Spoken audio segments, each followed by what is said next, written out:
All Yeah. right. Oh, we're live. Holy Yeah, shit. we're live. It's your fault. You broke the first one. Dude, I'm sorry for being punctual. Okay. Yeah, I know, I know. It's my fault. I'll take the blame. Although it is 3 o'clock on the dot. It is. We actually did really well. I'm impressed.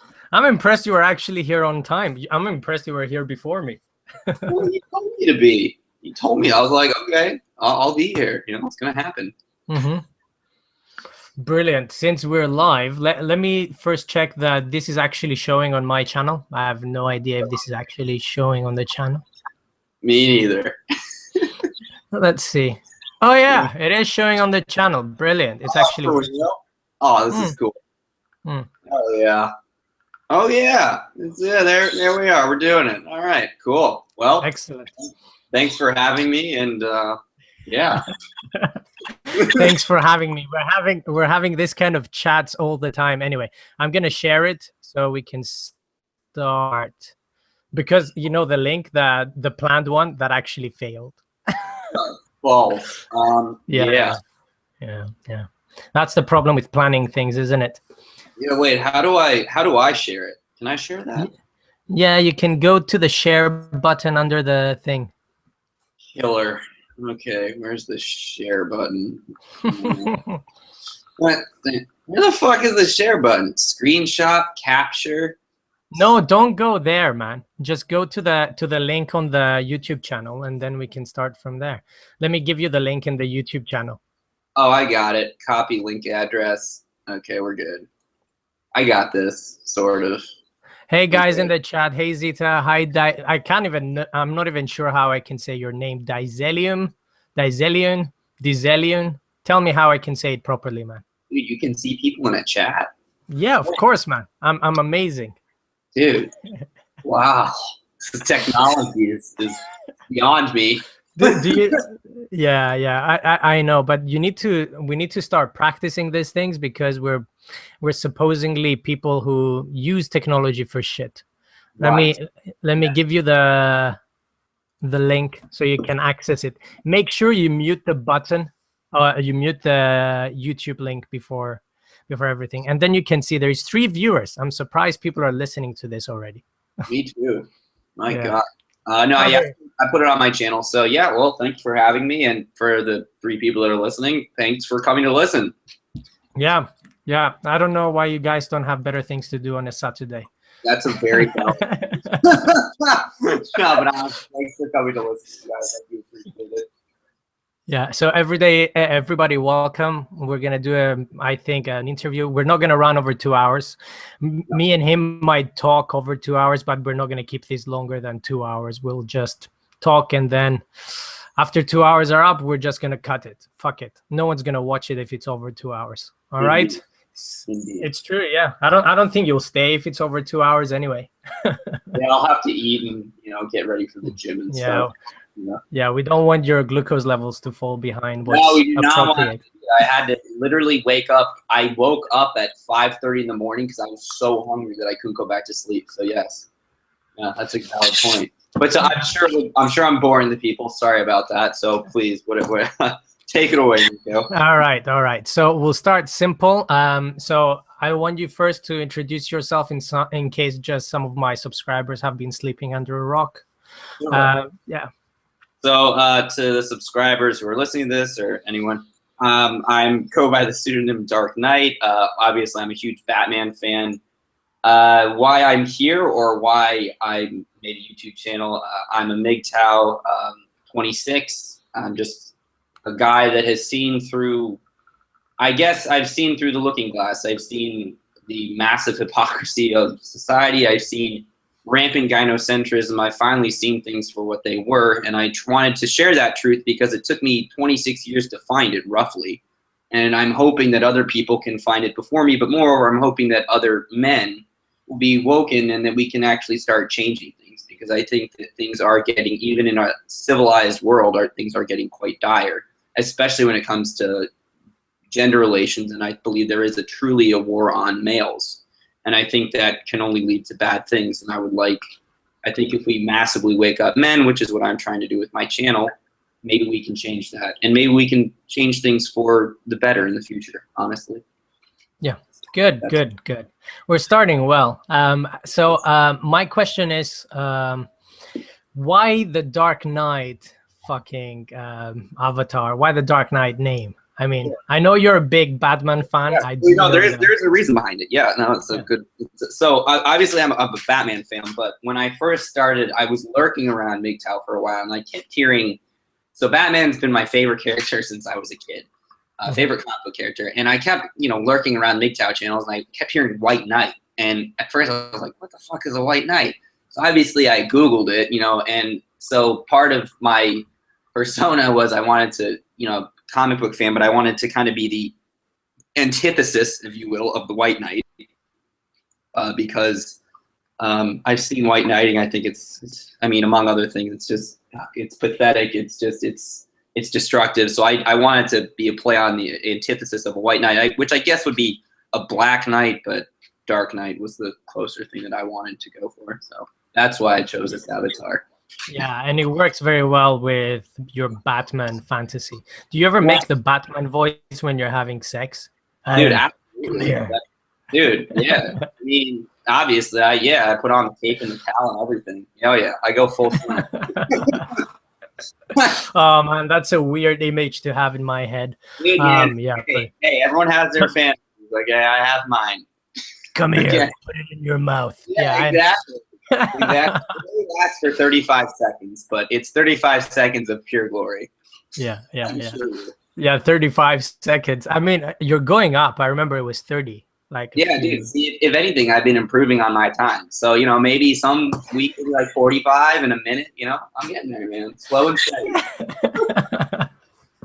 All right. So I know we discussed this before, but I'm gonna tell you again. I mean, I know you're pretty open about most things, but if I ask a question that you really don't want to answer, just let me know.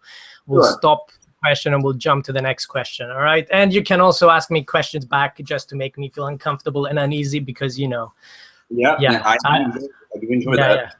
Yeah, I'm one of those people that feels uneasy very easily. No.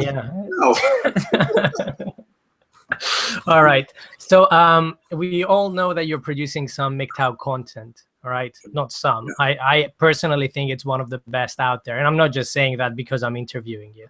It's because I go and watch some of your stuff. Not all of it. I'm going to be honest. I have stuff to do. No, I have 130 videos. I would not expect you to, honestly. Yeah, exactly. But I do think that you're providing a very valid service, especially for the younger people. All right. Some of your content, I think, speaks a lot to the younger guys. So let's just move away from the content altogether. And other than the MGTOW content, what else do you do? What else do I do in my life? Sure, that's a very, very valid question. I mean, so what am I doing for a job in the sense I don't have a job. I'm a graduate student, so I guess you could say I don't have a job. I get a student stipend, which is utter shit. But I'm going for my PhD in biochemistry and genetics. So I'm a nerd. And broadly speaking, I do research on the epigenetics of chromosome segregation in the cancer model, which is utterly fucking fascinating, to say the least. I feel like, God, I love my job. I'm a biochemist by trade, and a cell biologist is my passion. So I love microscopy. I love microscopes. I love how they work. I love everything about them. I think looking at cells, watching cell go through mitosis, cell division is the most fascinating thing. But this put a lot of effort and time into. I love hobbies. I love. Some of you know, if you listen to my stuff, I'm a huge scuba diver. Actually, one of my videos was a scuba diving trip scuba diving I did. I'm a big surfer, snowboarder. In the last 5 years, I've been very big into skydiving. So I do that about once a month. And besides that, I'm a huge nerd in pretty much every other aspect. I'm a tech nerd, so I began coding. I love building computers. That's a huge thing of mine. Really, anything that can be geeky, I'm drawn to, and I just am. Pretty much, I'll do anything, and I do anything that interests me. Even if it's only once, at least I tried it. So I try to just go out and live life. Also, I mean, people have heard me talk, I love bodybuilding has been a passion of mine since I was 15 or 16. So I love weightlifting. I think being able to modify the body through stimulus, through weightlifting, and it's kind of like a science project through weightlifting and diet, I think is very, very fun. It's a very big passion of mine. So, you know, basically, I guess that kind of sums me up. You know, I work when I play. Yeah, well, work hard and play hard. Well, yeah, I work and I play, and most of my play is with a lot of geeky things. But you know, I'm a geek, so you know, hey, it suits me. I finally was. Oh, there's an echo.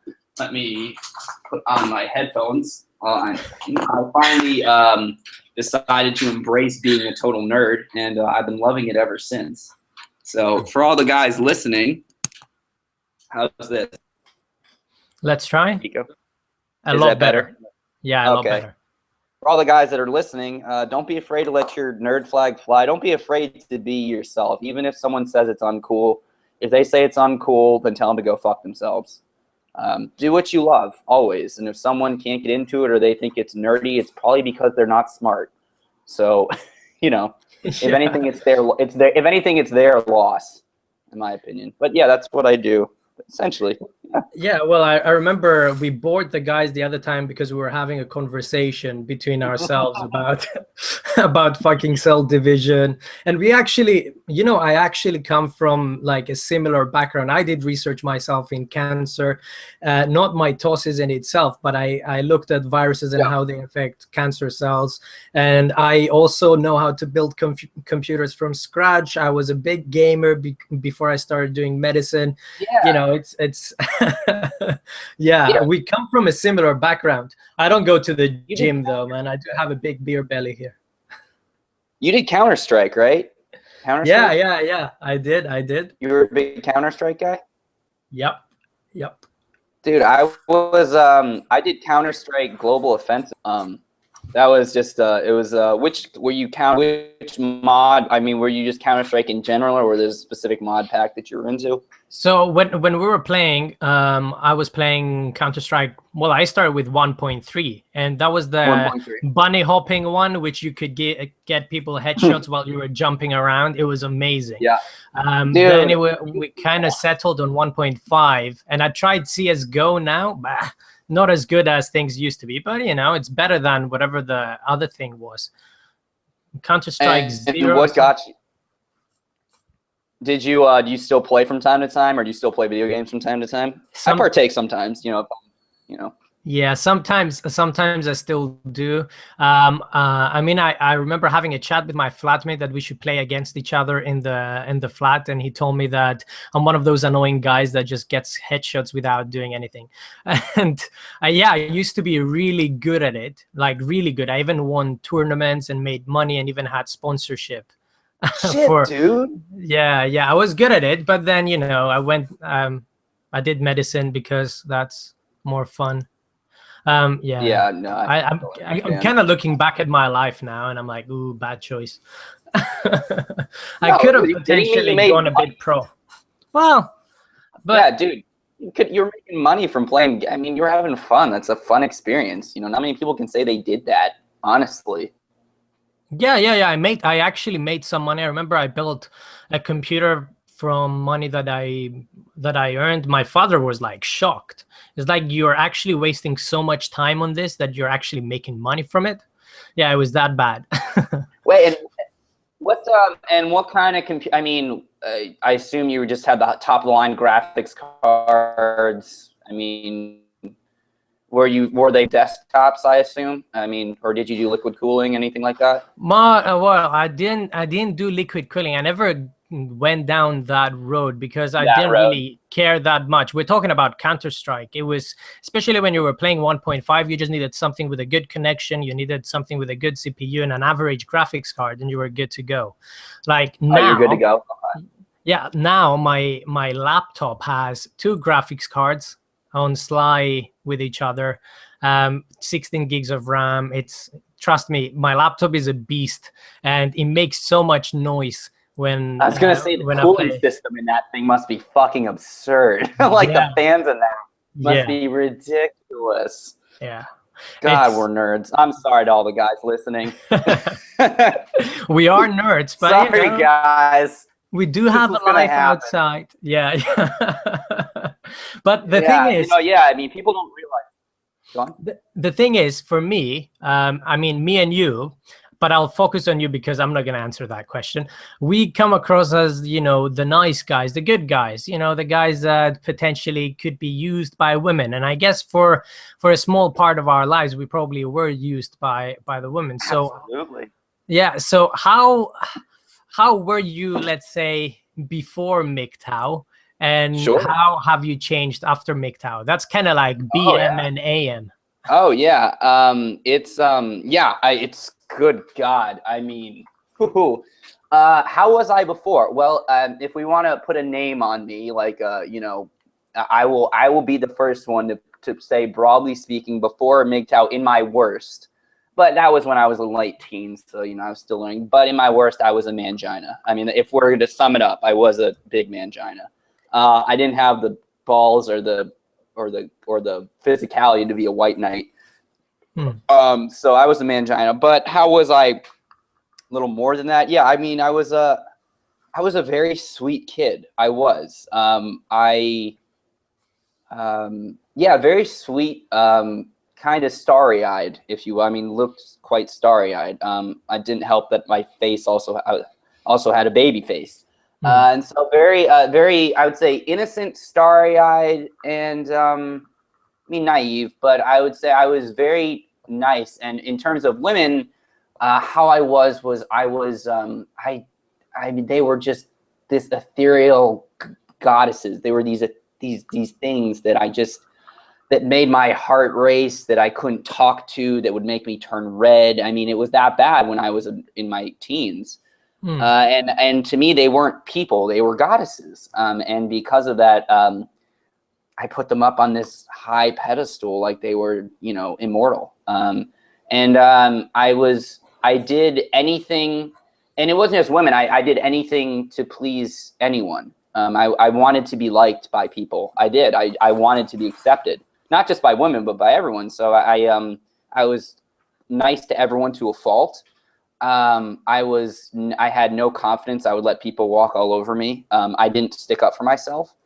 And these were things, though, that were taught to me, but that once I was in high school, I wanted so badly to fit in that I just, you know, I did anything to fit in. And then after, as a MGTOW, how did I change? Well, I stopped hiding who I was, honestly. I stopped, you know, where before I hid who I was. So I would try to be nice to people. I would try to just mimic or do whatever it is that they liked. I would act how they wanted me to act. I would not say things. I was a puppet. And then once I became a MGTOW, or even before I knew of MGTOW, once I had enough. I just got fed up. It was exhausting. I got fatigued trying to be everything to everyone all the time. And even when I did that, I found I still got people, even though I got people's quote unquote approval, they still walked all over me. You know, if we want to go down the Hollywood route, I never got the girl acting like that. Oh, hell no. People walked all over me. I was manipulated a lot by men and women. And I was always treated like kind of like a pet, like a dog, you know, a lap dog. And I didn't get any respect. And then I realized that I did all these things for other people's validation and approval, and I wasn't living for myself at all. In fact, it took me a while just to figure out the things that I liked to do, honestly. And then now as a MGTOW, I just decided to say fuck it to what everyone else thought, and to just do things that I wanted to do, no matter what. If people don't like how I act, then they don't like how I act. I've came to the very real conclusion, and it's that you cannot please everyone. And it's such a simple conclusion, but to really input it into your life, it changes your life. As a MGTOW, I'm me, right? That's the amazing part, is that MGTOW didn't make me anything that I wasn't. It allowed me to be myself. If did that answer the question on who I was? Yeah. Well, it definitely did. And what I noticed when you answered that, you actually called yourself a kid. Before MGTOW, you kind of called yourself a kid. So you didn't see yourself as a man, or you don't see yourself as a man from the point of view that you're sitting now. So oh no, I was young, I was dumb, but I had the best of intentions. I really did. I was very sweet. So sweet though, and that other people took advantage of that. You know, I just, you know, it was I thought that, you know, people, especially women, could do no wrong. And so I put my full faith and trust in them because you know, I mean, that's what society told me, right? Of course, it backfired, and you know, but that's okay because I learned fast, and in a way, I'm glad I had those learning experiences because you're right, it turned me from a kid into a man, and I'm thankful for it in some weird way.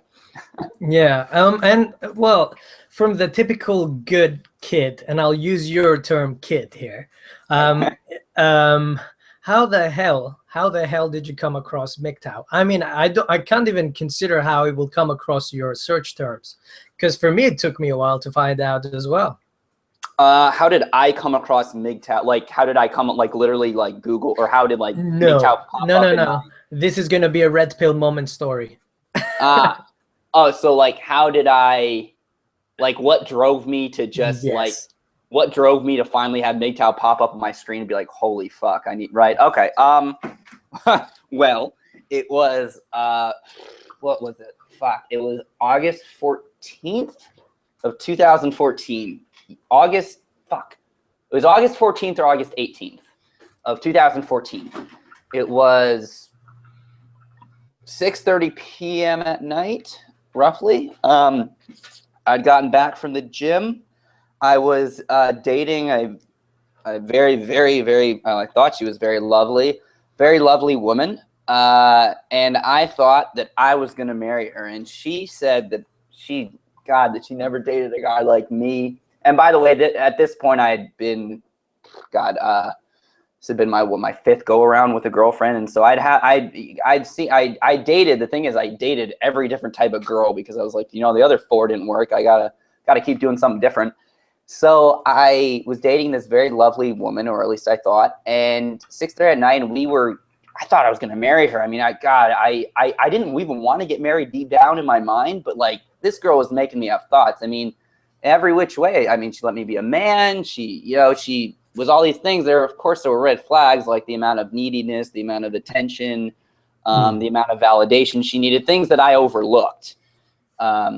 Because she was actually, in all honesty, from all the other girlfriends, she actually was the nicest to me, to be honest. She didn't belittle me or anything. And I thought everything was going great. I'd actually just come back from a weekend seeing her, and I thought things were going great. And, you know, we both said, we're like, God, you know, someday when we're out of school, like we're going to get married. This is going to be great.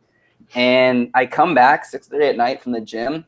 She'd been kind of weird the whole week. You know, I just thought she was busy because she's like, school's starting up. I'm stressed. I was like, okay. And she said, hey, we need to talk. And I said, okay. So I said, I'm a little busy, so let me. So and then we Skyped, and she just basically told me flat out, I don't think we can be together anymore. This came totally out of left field. I mean, literally the day before, like she was telling me how much she loved me. I don't think we can be together anymore because it seems that you are too busy for your work to give me the full amount of attention that I need. And so I had explained to her prior to this, and I said, you know, hey, I'm getting really into my PhD, or, you know, this is the home lap kind of, so I'm going to have less time to spend on the phone with you, etc. But I said, hang in there with me, and when it's done, you know, this will just be a squeeze time. And so I said, look, I told you this is what's going to happen. I need to finish my degree. This is what needs to be done. And she said, well, you know, I just feel like our relationship should be progressing further. And I said, it is progressing further. And she said, then why aren't you giving me more time? And I tried to explain it to her, and I told her, I said, I cannot be the successful man that you want me to be and spend this much time with you. I said, you can't have it both ways. And she said, well, I think I can, quite literally, because my cousin has it both ways. Her cousin, by the way, is dating the biggest mangina I've ever seen. I mean, he is. I mean, he's a nice guy, but good God, I mean, he is so emasculated. And the weird part was, in hindsight, like, her cousin had influenced her, right, so much to be like, oh, the man should be there for you 24/7. And that's what she expected. She's like, I just feel like I'm invested more than you, and that you don't give me enough time and I give you enough time, and blah, blah, blah. And I was like, I'm doing my degree. I don't know what to tell you. I said, if you hold on with me. I said that, please, if you hold on, I can get through this. I said, please, I don't want to lose you. I've never felt like this with anyone before.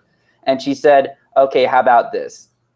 We won't be boyfriend, girlfriend, but I'll still keep in touch with you.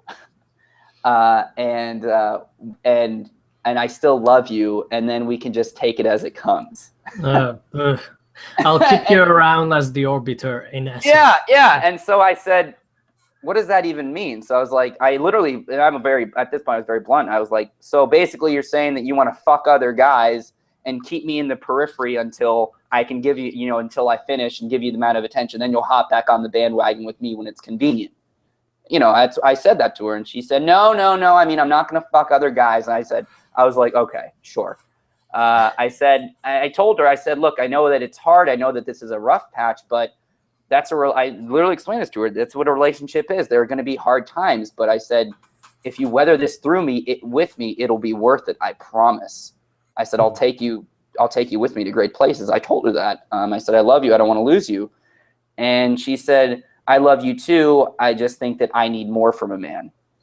And that hurt a lot. And then she said, well, I'll keep in touch. And I said, I can't do this. And she said, well, I just want you to know that I love you. And that was the last time I ever heard from her again. Yeah. And it was, I guess, that was, people go, okay, that was the only thing but it was, to save people time for brevity, I had 4 other relationships of different quality, of variance, of women that had used, abused, quite literally hit me, manipulated me, cheated on me, literally, not even kidding.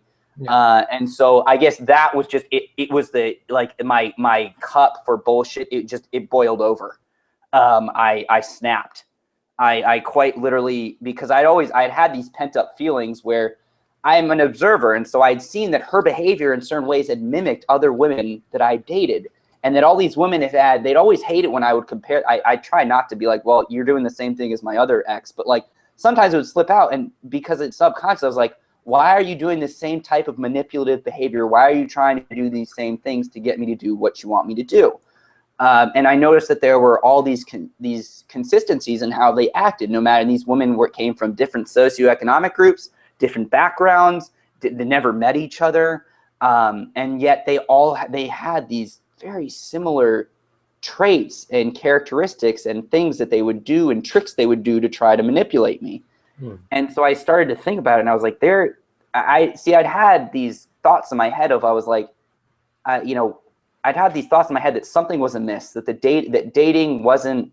something wasn't right here. And finally, I just fucking snapped. I was like, I was tired. I was just so enraged that I had put in this much work with this woman and other women, that I'd given them a lot, and that none of them seemed to appreciate it. They always wanted more. That was always, it was more and more and more. They thought being together meant additive, that I just kept giving them more and more and more. And so I snapped, and I remember I just walked outside. I punched a wall, and I'm not a violent person. I couldn't take it. And then I like the scientist that I was, I had to figure this out, because I remember I said to myself out loud, I was like, something is fucked up here. And so I had no one to talk to that would understand. So I just went on the computer and I said, why, I typed in women don't love men. And then MGTOW came up in one of the links, then MGTOW.com, and then things snowballed from there. And that's how, and I clicked on Sandman's video of like, women, female mind games. And he literally, it was like he was looking, a man I never met. He never had the same history as me. And yet he was telling me some of the exact things verbatim that women had done to me, that had done to him. And yet this is a man who lived hundreds of miles away, and never met me, that had dated completely different women. And yet it was all the same. And I was like, holy shit, I'm not crazy. This is actually a trend. This is real. And from there, I mean, I just consumed MGTOW content. It was like the floodgates had opened. I'd always known something was amiss, and this finally confirmed that I wasn't insane. That maybe there was something behind the curtain. And from there, things snowballed, and then I couldn't go back. I took the red pill 24 hours later, walked out of my door, and it was just all different. Yeah. In short. Yeah. Well, exactly. I think it was not exactly the same experience for me. I think my first red pill kind of thing happened when I was 16, but I never really, like, every single one of us has red pill moments throughout their lives. Yeah. But there's always that big moment, let's say, where you just punch the wall, you do something excessive, you just can't take shit anymore.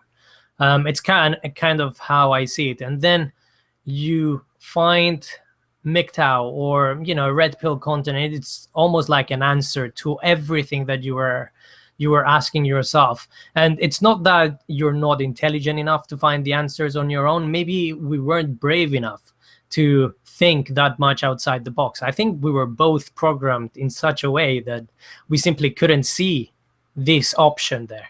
Like, I would talk about it, but I wouldn't think about it myself. Yeah, I couldn't make the jump. When I was like 17, I remember just having this was like a first red pill where, I started a date, and it annoyed me. I literally asked one girl, I was like, why do guys always have to pay for dates? It really bothered me. And it's such a simple concept. And I remember she's like, that's just how it is. And I hated that answer. I was like, well, why does that have to be how it is? And at 17, I started questioning. I was like, why can't a girl pay for a date? Why can't a girl ask a guy out on a date? Why does a guy have to do all these things? Why? I just kept asking why. And at 17, I mean, you're right. I was scared. I was scared to ask it because I was scared to ruffle feathers, right? Because as soon as I asked that question, I mean, the look on the girl's, I mean, her face turned gray. But yeah, I mean, I had these little red pill moments, just like you said, and then I just snapped. I mean, when the snapping point was that, I had put so much time in with the last woman. I mean, it just amazed me that a woman could be that callous, where all of a sudden she loved me and she's like, we're going to spend the rest of our lives together. Her and I we're going to plan a vacation together. Like, I'd met her parents. She had met mine, and then literally in 24 hours, it was like, she could just, it was like, she just didn't care. It was amazing to me. I was like, it's just the light switch went off. I was like, my mind couldn't understand how someone who apparently cared about you that much could do that to someone, right? And then I realized that, then I started to look into female nature, and I started to get my answers that it was all a facade, right? It wasn't real. I just thought it was real. We all did, man. We've all been at the same same situation. And okay, let's move on from the red pill kind of moments and stuff. I think I've shared them in my videos, and I'm sure you did share it in. Yeah. And we've both shared it in Hangouts, I think. Kind of like troubling red pill moments where we just went really down a really dark path. Yeah.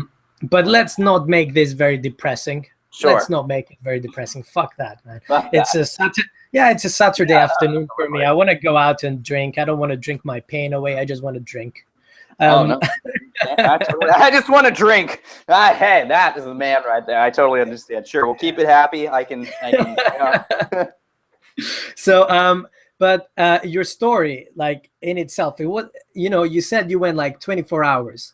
And then you consumed content, one video after the other. And it was the same for me. It just like stayed up and just listened to content. I couldn't go to sleep. Yeah. I could not fall asleep. I was tired as fuck. I mean, I had worked that day for like so long. I'd come back from the gym. I was tired as fuck. But every time I put down my laptop, my mind kept working and working and working. And it was like, it was like a punctuated, burst. Like you had to, it was like a growth spurt that your growth was stunted and then you were catching up, right? Your mind was catching up. And so it was this very fast learning that, usually takes place over years, but that took place over literally 24 hours. I mean, the things they say like, oh, it's very rare when you have like an epiphany. That is one of the moments in my life where I say I had an epiphany. I mean, a 24-hour just epiphany.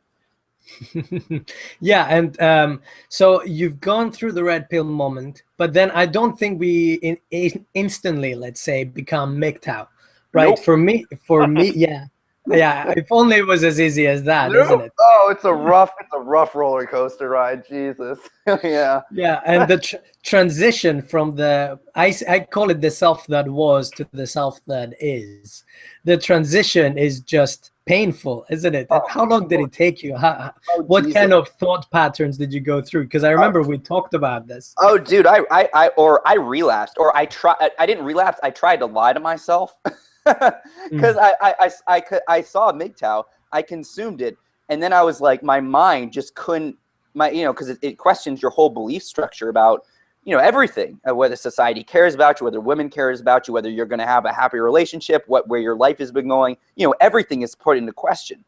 And so right after, I was like, my mind was just like, nope, it couldn't handle it. And I was like, no. So I just did, I compartmentalized, was like, I didn't even realize. I was like, no, nope. And then I kept for the next like 2 months, just trying to forget, just trying to I kept dating girls like regular, just trying to go back. And I couldn't, as hard as I wanted to, I couldn't, because for instance, I would go out with women and all I could do was see, since I had consumed MGTOW content, right? You can't go back. You have memory, right?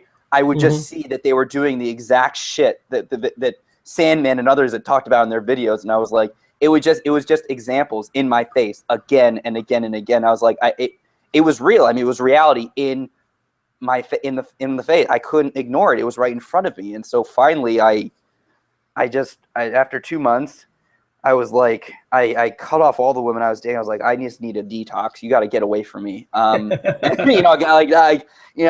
told them, I was like, I just stopped picking up the phone. I stopped going on dates because they disgusted me. Their behavior disgusted me. And then I took a long, hard look at myself, and I realized that I had lived, really, I admitted to myself, which is very hard, that I had lived my life and that I had been doing the majority of the things I was doing for others, mainly for women. And that I realized that I didn't know myself very well, and that furthermore, I didn't really like myself because I wasn't living for myself. I was doing what everyone else wanted me to do. And so I completely detoxed, and I lived like a monk for about 2.5 months. If I saw women, I mean, they were out. I mean, if I saw women, I will be honest with you, they'd come over or I'd go over, we'd have sex, and I would leave. I didn't want to, it was like I wanted as little interaction with them as possible. And I even turned down sex because I would just look at them and I just became disgusted. I was I guess I was in an anger. I was angry. I was very angry. Yeah. And I was very angry at women. I was angry at them because, men had used me, but, that no man can use you quite like a woman can because, it's biology and all that. Yeah. And so I was really pissed off, very pissed off. And so I went through, it was very rocky. I went through rage. I went through depression because I was like, fuck, this sucks. Like that no one, my dream of having someone to come home and care about me. I mean, it's all a lie. And I was like, then I thought to myself, like, what the hell is the point? What is the point of life? And it finally took me a while to realize that you can live for yourself. I mean, yes, logically you see that, but to really emotionally understand that and really start doing it, it took about 6 months. Yeah. So very, very painful growing process. How about you? Oh, yeah, excellent. I wasn't expecting you to ask me that. Well, oh God, all right. For me, pretty awful, wasn't it? Yeah. Well, let's start. Well, I broke up with my ex. I told you that I used to live with one of my girlfriends, and I met her family. I met her father. I even promised shit to her family, not to marry her or any of that, but I would look after her. And then we broke up. And after we broke up, you know, I had read pickup artist books, all those shit. So I thought that most of the answers would be in the pickup artist community. But, you know, I didn't even believe in the game and all that shit, because I thought from the way, because I was never not successful with women. I would always have women in my life. But I still read the game because for me, it was educational value. You know, I would get women, but now I knew when the woman was interested in me rather than just going in blind. Never had a, what do you call it, a weird moment where the woman was like, ah, you're raping me. It was never like that. But but it was never like that. But, you know, I wanted knowledge because why the fuck not learn more? But after I broke up, and, you know, I've done everything correctly. I had this woman. I was real with her. I was nice to her. I was the perfect boyfriend. Man, I was shocked. Myself, the way that I am, I was a good boyfriend. What the fuck? I can't even imagine how it is. Yeah. It was weird. Good boy. I know. You were a nice guy. I know that. I connect with that. my friends were like, no, you've always been an asshole. We don't know what went wrong. You probably really loved her. Yeah, so it was probably something like that. Anyway, so after that relationship broke down, I started reading. I was looking for shit, and it was going through Roosh V and kind of like blog posts here and there, and I was like, "What? This is complete bullshit." And I found The Rational Male. I don't know if anyone's reading that, but the guy is awesome. Rollo Tomasi. He's fucking awesome. Yeah. He's in the pickup artist community, but he has red pill knowledge, you know, on the dot. Absolutely brilliant. And you'll get everything that you need in terms of red pill knowledge from him. That's what I did. I got everything in terms of red pill from him. But then you have this knowledge, and you know that male nature is like this, yet female nature is like this. And I was thinking, why the fuck, if female nature is like you describe it to be, why the fuck are you trying to sleep with these women or maintain relationships? Why do you want to put yourself through this whole effort where you're constantly playing games and having to jump through hoops time and time again just to fuck the same pussy time and time again? Exactly. And through one of his comments, one of the commenters there, I found like a MGTOW content producer, and I'm like, okay, this is the fucking answer. This is how men should live their lives. This is freedom, right? This is what spoke to me. This is how I used to be before I got into relationships. This is how I envisioned my life to be. And it was heartbreaking.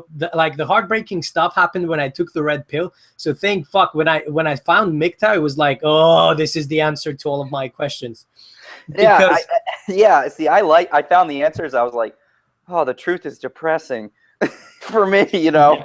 At first, you know, then I was like, you know, it's all about how you look at it, right? Well, yeah, because for me, this was the natural way of living in a way. In my head, this is what being a man is. Get in, get out, and fucking do your own thing. If a woman wants to stick around or do anything, the woman needs to follow you. The woman needs to do things. I'm not going to make adjustments in my life, especially my life now that I'm 28 now, and I'm going to make adjustments in my life just so that I can, be with a woman? As if there is not plenty of women around that I can have a good time with or enjoy their company. But so once I realized that, I was like, fuck that. And I moved. And I think MGTOW talks about the freedom that a man needs in his life in order to be able to function properly. That's what I found, at least. I mean, the thing that MGTOW, that I love about MGTOW, that it gave me permission to do two things that I always wanted to do, and that I think all men want to do. One, it gave me permission to want to take freedom, to have my freedom, to be able to do what I wanted, to be able to pursue the things I wanted. And two, and I think the two is the most important thing, is it gave me permission to be a free thinker, right? It gave me permission to ask why. Why do I have to buy into that societal norm? Why does the law of gravity exist? Why? It gives you permission to say, hey, you know what? I don't buy that. I want to see your sources. I want to see how that works, right? Everyone else in the world, I mean, how, to all the guys listening, how many times have you heard someone, well, I've heard that there's this statistic in so-and-so because they heard it off the news. They don't do right. They're like puppets. They're literally echo chambers for whatever anyone else tells them. Yet they don't question anything. And that's so very scary and sad. You know, you should be able to question everything. If something is not only by questioning it will it make it stronger, but if something is that foolproof, if something has no loopholes, then it will stand the testament of scrutiny. Yeah. And furthermore, you will learn something by questioning things. It's not people think that by questioning things you are being aggressive, you're trying to incite the fight. No, you're simply trying to learn about it, and if it's broken, to fix it and make it better. Things cannot evolve unless we question. And so that's what I love about MGTOW. It's freedom and it's free thinking. Those are two ingredients for a renaissance, in my humble opinion. Well, yeah, well, I completely agree with you. I completely agree. And I've always been thinking in a way that everyone was like, why are you thinking like this? Why do you not accept things as they are? Mm-hmm. And I'm like, why the hell do I have to accept things as they are? Because I've already been through the process of like dropping my religion, because I dropped it because it made no sense to me. And it was easy to get into that type of thinking where you question absolutely everything in your life because people just take things for granted. Oh, absolutely. They don't question. Oh God, what's worse? The worst to me is when people like, I heard scientists, blah, blah, blah. And I'm like, you heard that off some news blurb, didn't you? Do you question anything that anyone tells you ever, right? It's like, I think that the only way that, to all the MGTOWs, people listening, you'll find that most people around you don't question anything that they do in their lives. They just do it. I mean, how sad is that? They just do it. I mean, do they ever ask themselves, why am I doing what I'm doing? No. You can ask, it's not people, it's like it's a crime to ask why, right? You're allowed to, allow yourself, ask why. Do I want to do this? And if you don't want to do it, then don't do it, right? Why do you, right? All MGTOWs, right? Marriage, right? Why should I get married? That's a logical question. Despite all the shaming you get, it is a logical question, and you are allowed to ask it. Mm-hmm. Right? Yeah, and it's about your happiness. It's not just about their happiness. And it's depressing that we're thinking that it's just about their happiness. So yeah. Let them just think whatever they want. I mean, that's what I found. And I just ignore all the sounds and all the noise that my family, my friends, or whatever in my life make. I'm just going to do my own thing. And if they become too pushy, no one is irreplaceable. Mm-hmm. That's kind of how I'm choosing to live my life, no matter how hard it sounds to some people. What the next question? Fuck, let me find this. Next question. Right, so you took the red pill. Mm-hmm. You became a MGTOW after 6 months, right? Yeah. Then you became a content maker. Yeah. Right? December 22nd. So yeah, you got a month on me, man. December 22nd at 11:30 at night, I released my first video. I had all the videos recorded. I had them on my computer. But at that time, I just said, fuck it, and uploaded it. Sorry, please finish your question. So why? That's my question. Why did you become a content maker? Why didn't you just sit back in the sidelines and just, make your comments? We have some brilliant comments on our channel. Oh, yeah. Why did you not do that? So I had thought about making a channel for a little while, but the reason, so it was about a month that I didn't, and for the very, very reason that I think you imply, or that I thought was that, I'm not going to add anything new. And first and second of all, I was never very good at public speaking. And so, not that I thought my channel was like going to blow up and I was going to be famous, but I was like, if I'm going to make a channel, I'm a figurehead of that channel. And I thought to myself, I'm not any type of leader. I'm more of a guy behind the curtains kind of thing. So maybe this isn't for me. But I kept listening to content, and then on my computer, I recorded my first video. It was called My MGTOW Transformation. And it was very cathartic to listen to the MGTOW content because I connected with it on such a personal level, and logically, it was just beautiful. And so I found myself, like, sometimes when I would like talk to the computer screen, obviously they couldn't hear me, but like, it was like these guys would tell me, I would be like, oh my God, yes, I totally agree with you. And so I thought to myself, I'll just record this and we'll see how it goes. And I recorded it, and it was very cathartic. It was very cathartic to just talk about it out loud, to get it out. So then the recording sat on my computer, my Surface Pro 3, for a month. And during that time, I made other recordings because I like the methodology of it. I liked having to talk through my thoughts. It helped. But then I thought to myself, okay, I'm talking to a screen and no one's hearing this. And so then I thought for about a week before, should I make a channel? And the only reason that stopped me from making a channel was I didn't think that I had anything pertinent to say. You know, I hadn't, so I thought, and second of all, I just thought, no one's going to listen to this. But at 11:30 at night, I just said, you know what? It's free. It's YouTube. No one listens to it. Whatever, right? I mean, it's no harm, no foul. And so I just uploaded my MGTOW transformation. And I was a Batman fan since the beginning. So the Dark Knight, I mean, I didn't really have to think about that at all. It just came. It was like, I had wanted that. Like, it was like a thing, like in 2 seconds. I was like, Dark Knight, that's what I want. I always had a little boy fantasy to be Batman. So this was like my way to be Batman, honestly. It's like, you know, it's honestly, that's how I call my channel the Bat Cave. It's, you know, it's little boy fantasy to be a superhero, you know, to help people. Yeah. And so I put it out, and then I forgot about it for about 2 weeks, because I wasn't always big on social media at all. And then I just logged in one time and it said you had like 10 views and you have like 3 subscribers. And I was like, oh, that's cool, you know. And then I had a comment from Zeta Society X. He was the first ever person that commented on my video. He commented on my MGTOW transformation, and he said, you know, I can't tell you how much I've connected with this video. You know, I was exactly pretty much like you. You know, I was a ripped karate guy. Girls liked me, but I always felt something was amiss, I believe was what he said. And I was like, I read that, and it was very, very, very thoughtful and well put comment. And immediately I thought, holy shit! Not only did he connect with it, but I'm glad that I made a human connection with someone who gets it, right? For the first time in my life, I mean, this man that I never met, I mean, he understood me like no one else had understood, you know, what I was going through. And so I was like, oh, that's really cool. You know, it's human connection, this MGTOW connection. And so I just kept uploading videos, and oh yeah, it was just it was kind of a hobby.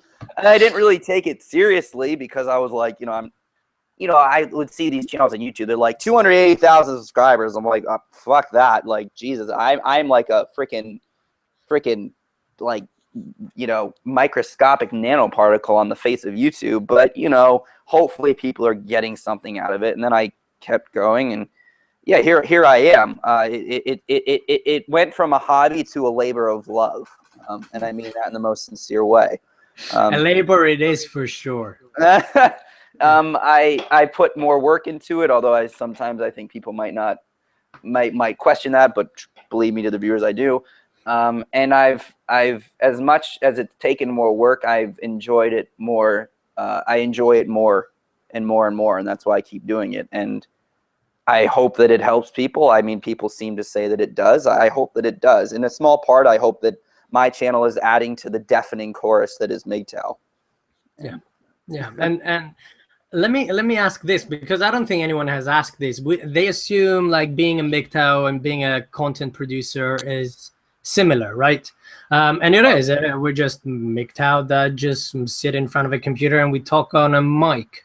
Yep. But have you noticed any changes inside of yourself since you started talking in that mic? Yes, absolutely. There's something that people don't know about me, is that I stuttered. I was an awful stutterer as a child. I was very nervous when I would speak. So I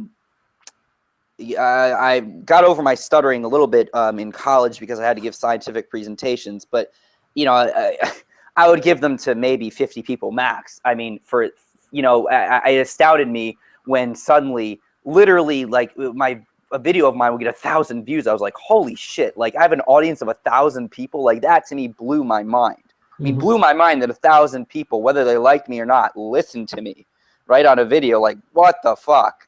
It was scary. It was exhilarating. It was ego boosting, which scared me because you didn't want to be a dick. I didn't want to be a dick, and I'm very self-aware. Yeah. And so I didn't want to let, hubris, I believe, can be the downfall of any man. And so I didn't want to. It scared me because as my channel grew, especially when after it reached 1,000, I was like, okay, I not that like, oh, I'm so powerful now that I reach 1,000. No, fuck no, jeez.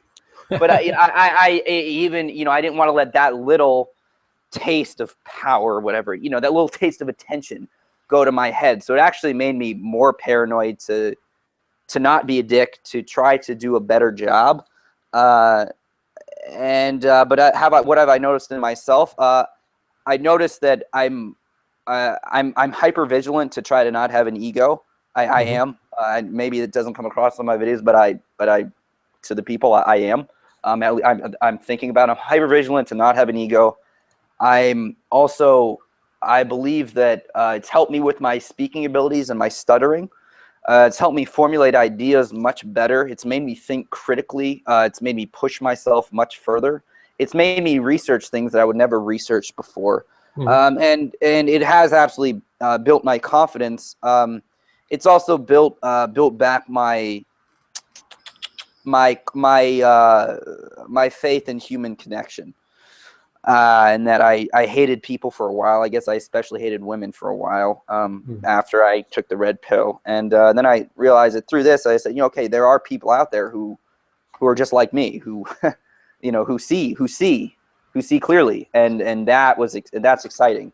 It's made me want to connect with people, whereas before I just want to be a hobbit and never, after just not talk to anyone because I was like, this world's fucked, kind of thing. Yeah. And have you... Let me try this because I can speak from my experience as well on this. Do you find the experience of making a video, the experience of talking about something that you wouldn't normally tell people, quite cathartic at times? Yeah. Does it help you go through some stuff in your life as well? Let's say problems that you may be facing or questions that you may still be having. Does it help? Yes, and I was actually going to ask you that. So after I answer that, I'm going to ask you the same question.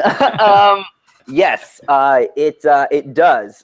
It's nice, because it's not something that I can tell people in my day-to-day. I mean, I have a few friends that are MGTOWs, but the majority of the people in your life are not MGTOW. I mean, right? I mean, we're a fringe ideology. And so the majority of the people, I mean, just wouldn't understand. I mean, so you have to keep this bottled up. So it's very helpful for me to get it out. It makes the thought clearer. It has at times I do have to go through some of the experiences again.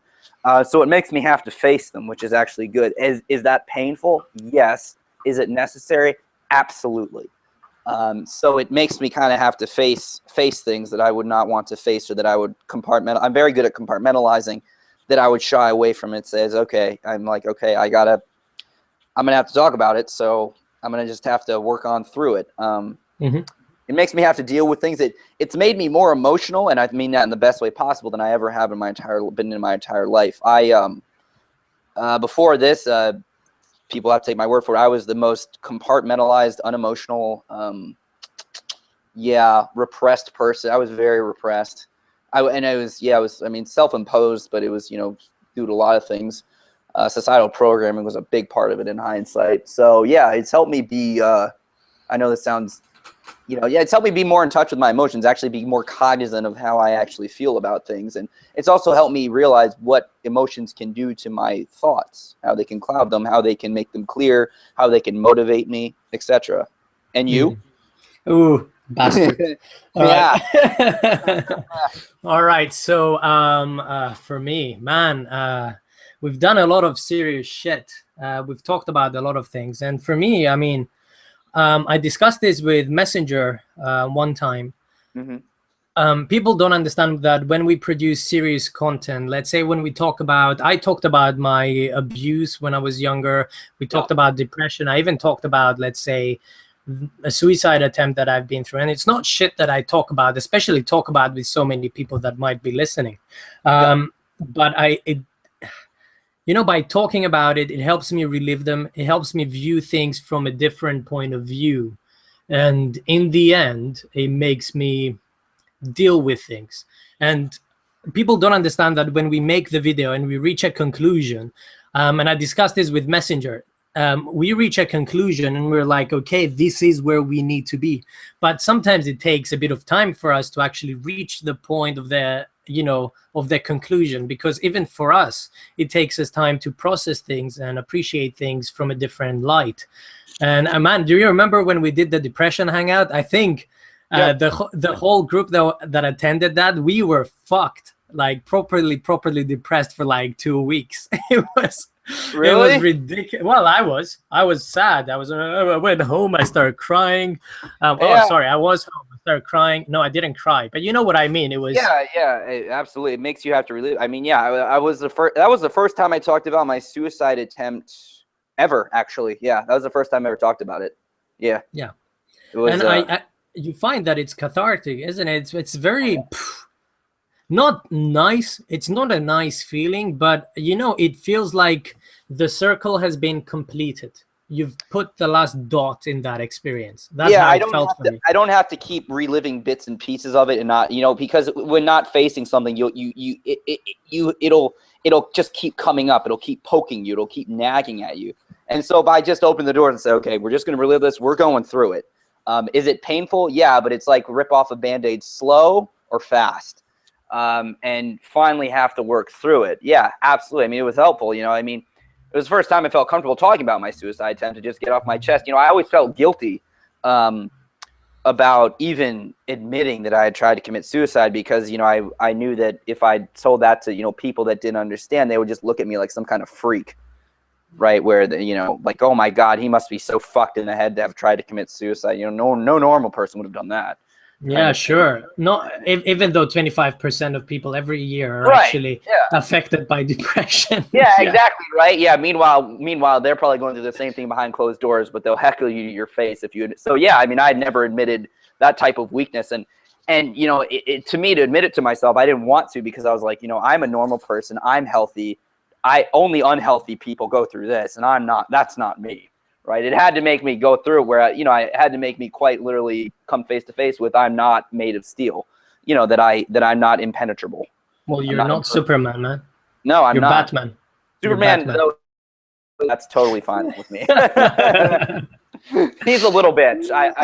Superman, like, he has the best of intentions, but like, the man can fucking crack a planet in half with his bare hands. And yet Lois Lane's just like, Superman, you better fly and get those groceries. He's like, yes, baby. Like, come on. Like, Jesus. Well, it's nothing for him, man. He just goes in and out in under 1 second.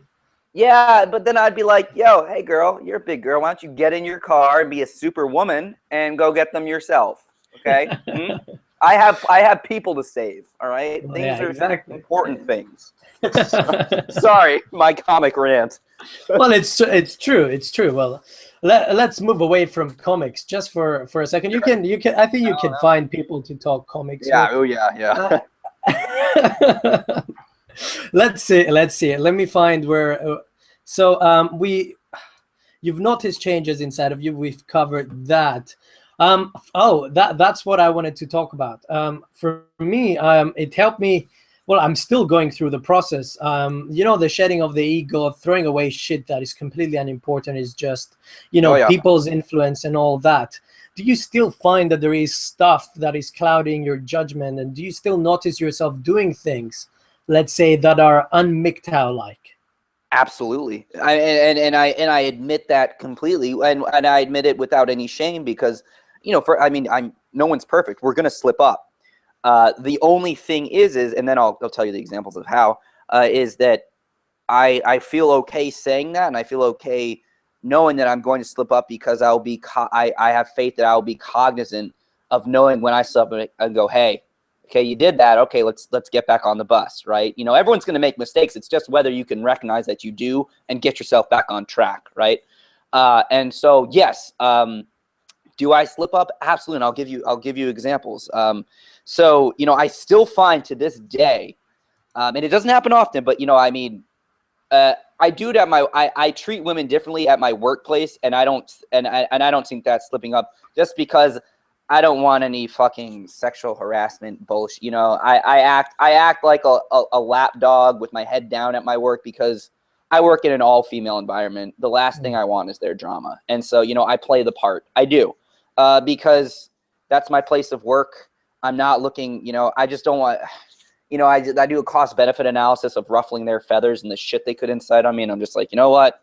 It's not fucking worth it, right? But so that I don't really, doesn't bother me. But on MGTOW, like, I do get on myself about weakness, and that I attribute it to the biological weakness of need for companionship. There are most nights I'm completely fine. Remember about a week ago, I was just reading about SRAM, as you know, static RAM, static random access memory for all those people that don't know, you know, for computers, which is not as expensive to make as DRAM, which is dynamic RAM, but we won't go into that. And I just remember I looked over at my bed and I missed. I feel such a bitch admitting this, but it was true. I wished in that moment that I had a woman next to me. Not just any. I mean, yeah, I could have a girl in my bed. That's easy. I wish I had a woman next to me that truly loved me. But when thought came into my head, I knew. I said, hey, you know, this is just you. You're feeling vulnerable. You're feeling lonely. This is okay, right? It's okay to feel that as long as you know that you're just feeling it out of basic insecurity. And so that was a time where I knew that I was feeling that, but I logically was like, you're feeling it out of insecurity, it will pass. And sure enough, it did pass. Where am I slipping up else in my life? Let me see. Dates, I'm good. I go 50-50 on dates. I don't, if they don't like it, the shock and awe, in fact, I kind of like going 50-50 because the shock on their face is totally worth it. It's really funny. Man, just go 100%. Let them buy you dinner. Yeah, dude. No, so usually my friend and I have a competition. We go out. How many girls can we get to buy us drinks? Yeah, it's actually a really fun game. But where else do I slip up? I would say on MGTOW, like with women, I'm good because I've really pretty much exiled a lot of them from my life. So I would say probably you don't have to find anything if you don't have anything. There are you know what, I won't say Pat. I'll say let me think. We can go on. I'll keep thinking. Other stuff will come up, I'm sure. It's all right. It's all right, man. Well, I talk a lot of times about how unMGTOW my dick is. How much thinking goes through that tiny part of me, which is not that tiny. I mean, there was a girl, and I specifically remember this. We had a BMG seminar, with biochemistry seminar, and I was presenting some work, and there was this very pretty girl. She's a grad student, and very pretty, gorgeous. And I made it a point to ignore her after I felt these like feelings rise in me, where it was just not feelings like, oh, I want to marry you. It was just like I felt myself that if I went to talk to her, I was going to be a simp. I just felt I would do it. And usually, you know, for most of them, no, but I just felt for some odd reason that, I don't know, she was going to trigger that in me. I just knew. And I caught myself and I was like, you know what? And she had given me eyes. It was like, yeah, okay, I could probably go over and talk to you. But I didn't. I didn't want to put myself in that position because I was like, you know what? I might be having a moment of weakness. So I'm just going to avoid the situation because, you know, I might slip up and I don't want to. I'm not the last that you be, because would it feel good in the moment being a simp and getting her to smile and twirl her hair? Yeah. And then after, when she walked away, I'd be like, God damn it, you little bitch. And then for the rest of the day, the rest of my day, I'd be totally off. You know, I'd be like, God, I couldn't get it. You know, I would just like be like, just wanted to like smack myself. So yeah, I mean, there are definitely moments. No one's perfect. I try to be very hyper vigilant. Will I slip up? Yes. But I have good friends around me too that are MGTOW, and they catch me. So trust me, they keep me honest, and I keep them honest. How about you? Whoa, well, you know me, man. Man, I don't really think with my brain. I can still hear myself. Can I? Huh? You Well, really? no, okay. Yeah, I was well, I like, thought on I did. headphones. Oh. Yeah, I can hear myself. There is a small echo. Oh, I I'm don't sorry. know. I'm on headphones, I swear. Yeah, I know. It's all right. It's all right. So, yeah, I'm sorry, Felix. I'm gonna talk about my dick. Yeah. So Yeah. it is going down that road. I find that if there is a girl that I find extremely attractive, or a girl that I just want to get it on with, I really have a very hard time controlling myself. And you know what? And they will tell me, you're so loving and caring, you know, not during sex. During sex, I'm an animal. But Hell after, yeah. Hell yeah. yeah. But after that, I am caring and all that. But then, you know, they leave the house and I don't care. I don't care at all. And I told you this before. I enable myself to feel stuff while I'm there. I'm trying to make my male mother need tickle a bit, not It's just funny, my yeah. dick. I know, I will say I envy you in that, but please finish your, I envy you in that. Yeah, but it still makes me feel guilty. Look, I said in a video before that I think I can potentially love women, but I don't know, man. I haven't had any women in my life that stirred feelings inside of me for a good like 3 years. I felt nothing. Nothing would be the term. I feel, you know, attraction. I feel like I should, Flirty, crotch, hug them. You know, it feels good. They feel good, but you know, I'm not going to have a long-term relationship. I'm not going to ruin something that's good. I'm not going to stop myself from finding other chicks. If they want to stick around, that's the reality. I tell them the reality, and they can fuck off if they want to. Absolutely. Yeah. They usually stay, which astounds me. Of course they stay. Because there is the blue pill self in my head, which is like, how the fuck are they doing this now? That's kind of how. I have that too. But yeah, apparently this is kind of how the world works. I'm not modest at all. I'm answering to Felix. I'm not modest at all. I've never been modest in my life. Girls have told me this. It's like, how the fuck are you such a dick? How are you so cocky? Because I know where I stand, and I'm not going to move or try and pretend that, you know, I'm anything less or anything more than what I am. And that's up to people to either accept or not accept. This is who I am, and this is what I do in my life, and this is how I've learned to accept myself. Because why the fuck bother and lie or like play that I am something less than I am? It's bullshit. Honestly, you know, giving to all the people listening, and I mean to myself, giving yourself permission to be yourself, but giving yourself permission to have thoughts, you know, to have any type of thought that you want. You know, you can think however you want. It's okay, you know, you don't have to, you know, if you, for instance, you're not a bad person if you just want to, since we're talking about sex, if you want to have sex with a lot of girls, you're not a bad person for thinking that. Society might tell you you are, but you're not. That's just them trying to control you. You can be yourself. It takes a lot of, it's weird, like it's such an easy concept, but it takes a lot of practice to actually want to be yourself and to actually do it. Many times since we've been programmed, we will relapse into what we once were, which was basically a composite of what society wants you to be. So you have to practice day in and day out and remind yourself to be yourself. I know that sounds very weird, but it's true. Yeah, well, I completely agree with you, and you put it very, very nicely there. Fuck their bullshit, man. And I think back to when I was like younger. When you don't have all the influence playing in your head, that's how you imagine yourself being. Just like the whole world being a game, the whole of life being something that you just play and enjoy as much as you can. And girls just come by and, you know, they cause trouble. You push them away and you have fun. You continue to have fun. Yeah, that's simple. How I want to. Yeah, and I remember when we used to say, "Oh, girls, yuck."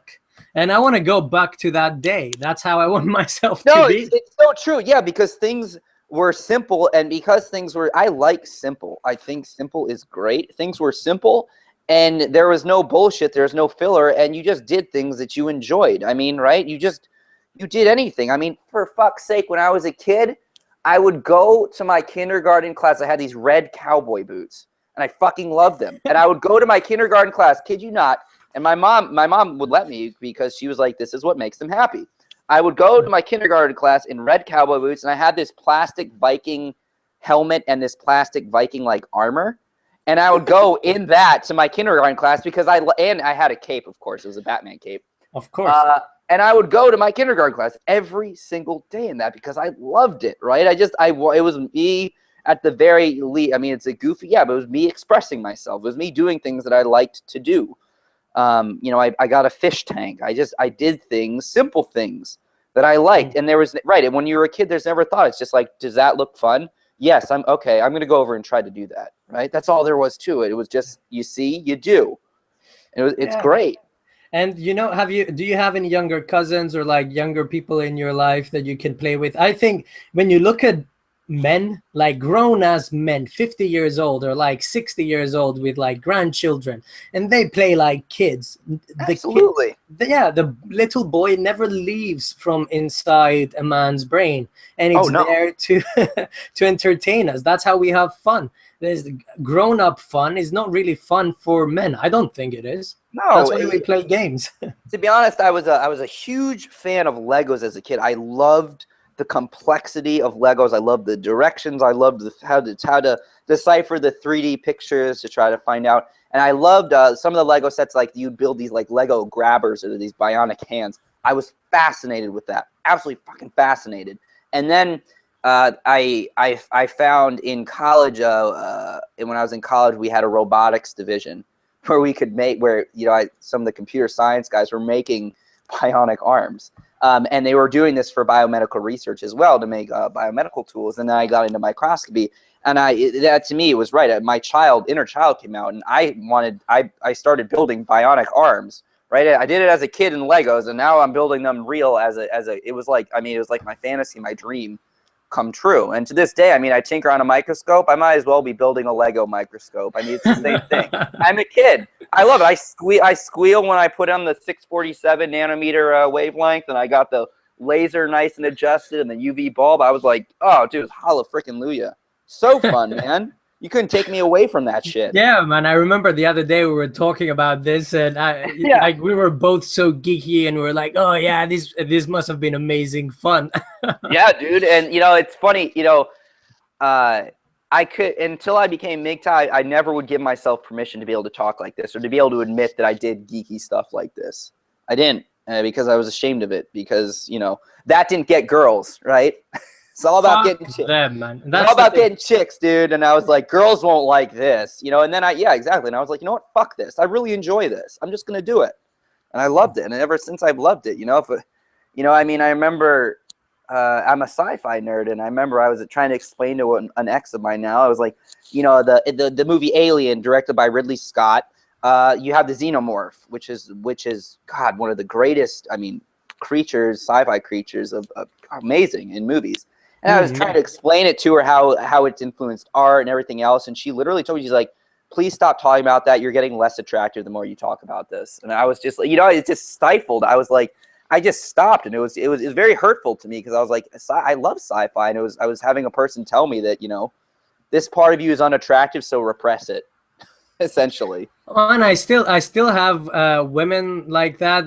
Man, I started like increasingly doing things that just annoy them. Like I told you at times I don't even shower just on purpose. I wear ripped clothes, like fucking ripped clothes.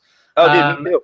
I don't give a shit. When I meet girls and they ask me what you do, I answer at times that I'm fucking homeless. I don't work. I'm unemployed. I'm in between jobs. I answer shit like that. And oh yeah, I've answered a bunch of shit. Yeah, I don't even care. It's so freeing, and I don't know what mentally just where the switch flipped for me, where I was just like, you know what?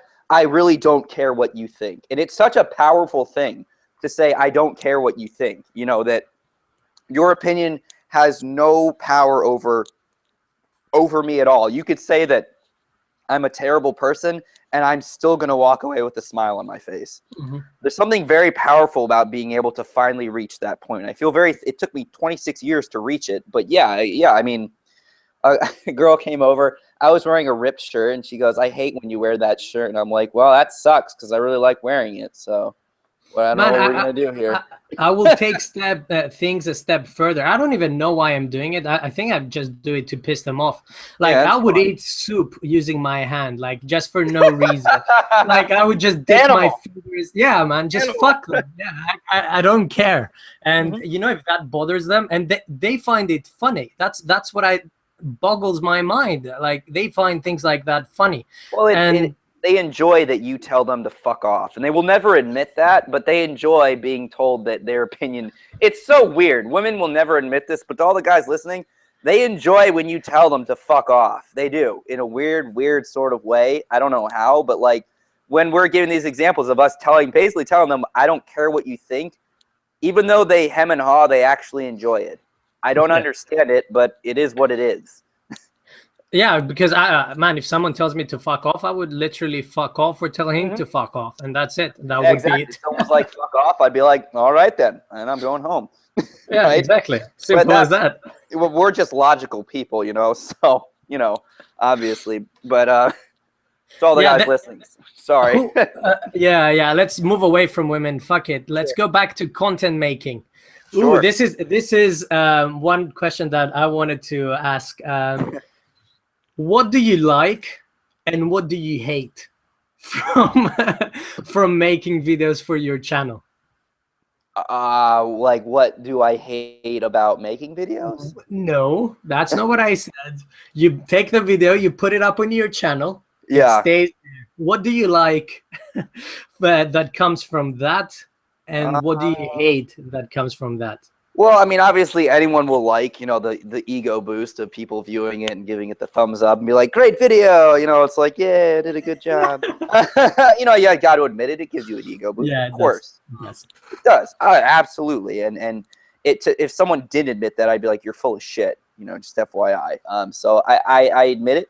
But again, to all the viewers, I want to assure you that I am always hyper vigilant of my ego. To assure you. But what do I not like? Well, what I've not okay, it's not that what I find really fucking annoying is when people just come on and disagree with me, which is fine, but they just post stupid like it's just annoying. They're like you're a faggot. I'm like, okay, like really? Is it like what are we doing here? Really?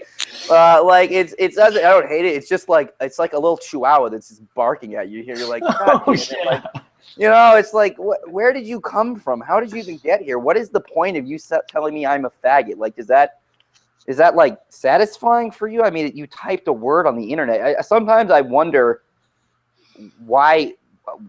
Sometimes I wonder how people can be so stupid, and I know that sounds condescending, but I wonder it's wonder how that is satisfying for these people to tell me that I'm a rapist, I'm a faggot. I can go through the list. I'm ugly. Oh, I'm an abomination of humanity. Wow, that was a good one. That was a good one. Did you give that a thumbs up? Oh, dude, I told it. I said right on. I said right on, and then they said something else. I was like, "You keep on keeping on." That's right. No, I said keep it classy. I said keep it classy. And then it just annoys me because it's okay that people challenge me, but they challenge me in the dumbest way, and so automatically I have no respect for them. They're like, "You're a faggot." I'm like, "Well, this is going nowhere." So that is what's the most annoying is that that's what I don't like. And I will say this, I don't like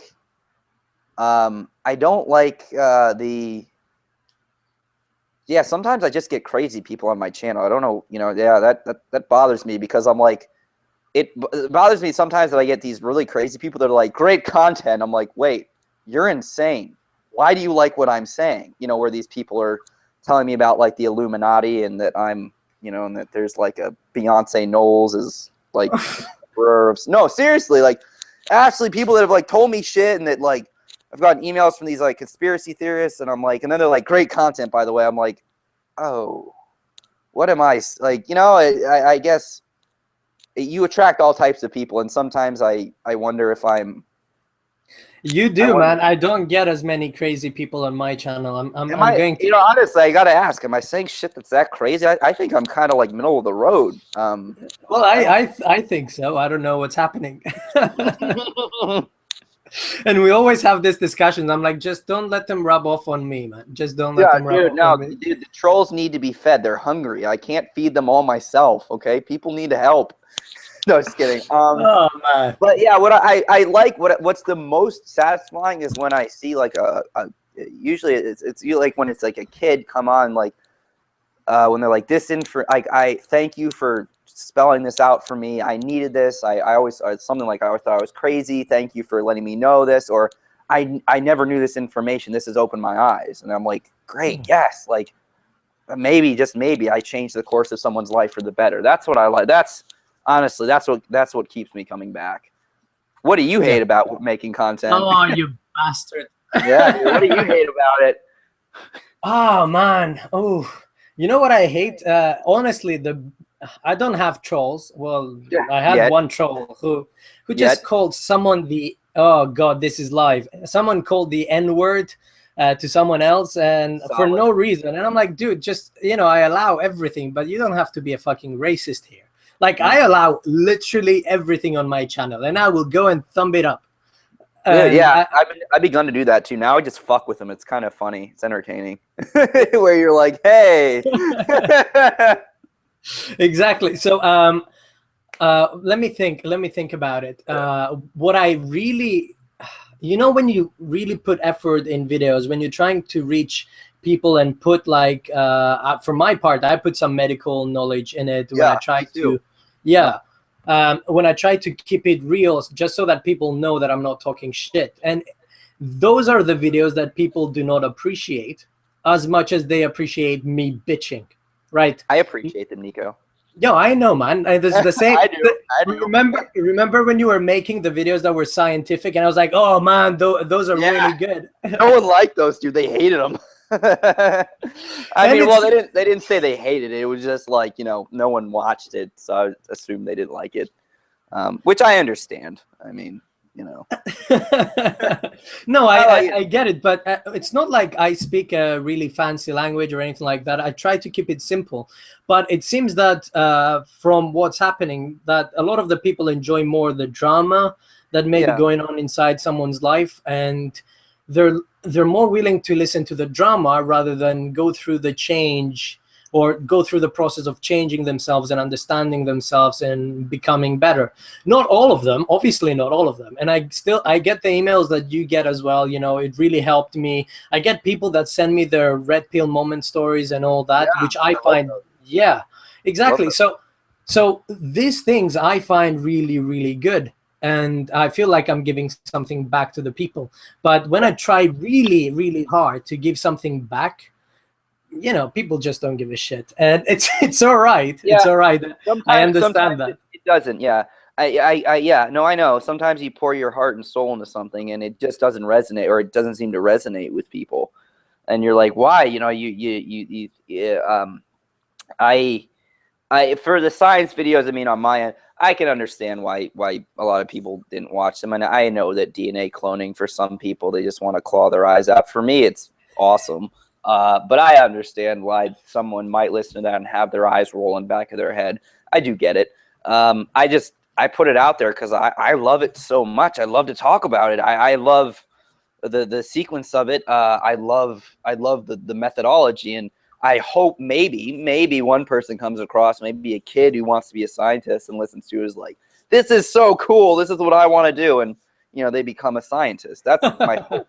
But being that, you know, not many people view the videos, highly unlikely. But, you know, your channel is multifaceted, and you're both trying to get people into MGTOW and trying to get them behind a microscope. Yeah, dude, you know, hey man, I try to, as many people, or if they've been following me, might know, is that my content, I guess, comes from, it's never set, I guess you could say. You know, it's the thing, I've tried different things, and that's not only because I like to keep it fresh, but because I do want to tackle new things. And I'd like the channel to move forward, and I'd like MGTOW to move forward into self-improvement, self-awareness, self-actualization, and eventually having absolutely world political and real world effects. You know. Well, thank you for answering my next question, which is good. I knew it was going to be your next question. I knew that. It's because we've been talking about it, we've been chatting about it. All of us have, not just me and Dark Knight. We've chatted with Messenger, chatted with Shining, Zeta, man. Oh, now that I mentioned Zeta, did you know that Zeta was one of the first people that found my channel as well? And yes, he recommended me to you. Yeah, and he recommended me to you, and he was like, I fucking send you. Yeah, I sent you an man. That was the biggest moment ever. I'm like, oh, I'm sending an email to a big channel. Dude, I got the email and I was like, wait, people are emailing me? What the fuck? Like, I was like, who the fuck is email?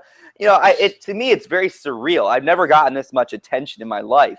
And so when people are like, hey, DK, what you doing? Like, what's up? I'm like, wait, what? Why do people want to, like, to me, yeah, when you emailed me, I was like, holy shit, someone's actually emailing me. Oh my God, I'm like breaking the fourth wall here. It was one of those oh shit moments for me too, trust me. Yeah, man, I was, because I think, well, I said that before. I started my channel and I was under the impression, let's just have fun. Yeah, fuck around. Right? Yeah, let's fuck around. Let's just say things that people maybe not talking about, or just say it in a different light. Maybe change my voice a bit, make it sound like, hello, my brethren. Make it like that. Yeah. Because I started playing with it. Because I felt like I had shit to say. Like it felt bottling. It was kind of like bottling up inside of me, and I just needed to say it to someone. An outlet. Yep, you needed an outlet. Yes. Yeah. So I started making the videos, and then I'm like, I have 2 subscribers. Yeah, dude, it was so exciting. I was like, yay, people are listening to me. Dude, when I had like 50 subscribers, I was like, holy shit, this thing is getting out of control. You know, and I was like 50 subscribers, and then, you know, I look at Sandman's show, it's like 30,000. I'm like, my God, I'm like a minnow. Jeez, I really know, you know. And the thing is, man, you know, when the hangout started, like when we started talking with each other and shit like that, man, it was just, I remember going in and I'm like, oh my God, I'm talking to people that people are listening to. And I remember being like so stressed. And then I realized that every single one of these people is just as much of a dick as I am. And Yes, I am a dick. I am an undercover dick. Yeah, I am. And I love it. I love it. I do. So when you're a dick, I'm like, now I have permission to be a prick too. It's great. You can just play off each other. Didn't you find the same thing though, right? When you started talking to people, wasn't it like surreal how comfortable it was? Very surreal, and it was also I was very shy when I was invited to my first hangout, because I was like, I didn't understand, you know. It was weird to me that people invited me to a hangout and wanted to hear what I had to say. I didn't really feel like I had anything to say or anything pertinent, and that these guys had been around MGTOW for years, and here I am, a dude, you know, 2 months into his channel. I mean, the fuck do I have to say? You know, like what grounds do I have to say, or in the community, you know, whatsoever. But yeah, it was easy. It was that I joined to hang out, and it was just like yeah, it was so natural. I just started talking about things that I never thought I would talk about with people before, and I was like, this is great. You know? Yeah, it was weird. It was as if you met friends that you knew for years. Yeah, that you've known for years. You just picked up where you left off. It was incredible. And that's why I've kept coming back. Absolutely.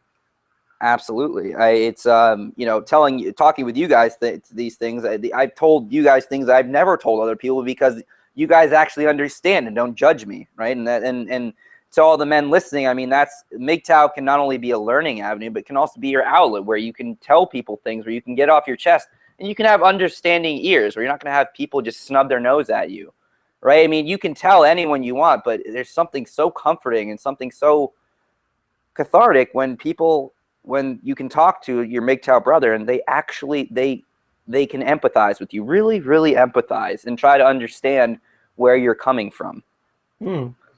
Well, yeah,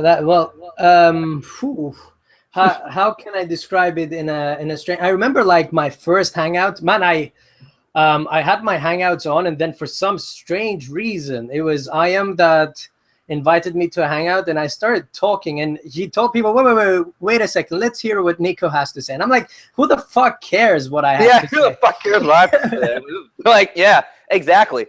When people invited me to a hangout, I remember they're like, so, you know, what MGTOW circles do you run in? I was like, I don't run in MGTOW. I'm just here. You guys are the first people that have invited me to anything. You know, I felt like an unpopular kid finally invited to a party. Yeah, well, I was like, I got my 6-pack of beer, guys. Can I get in?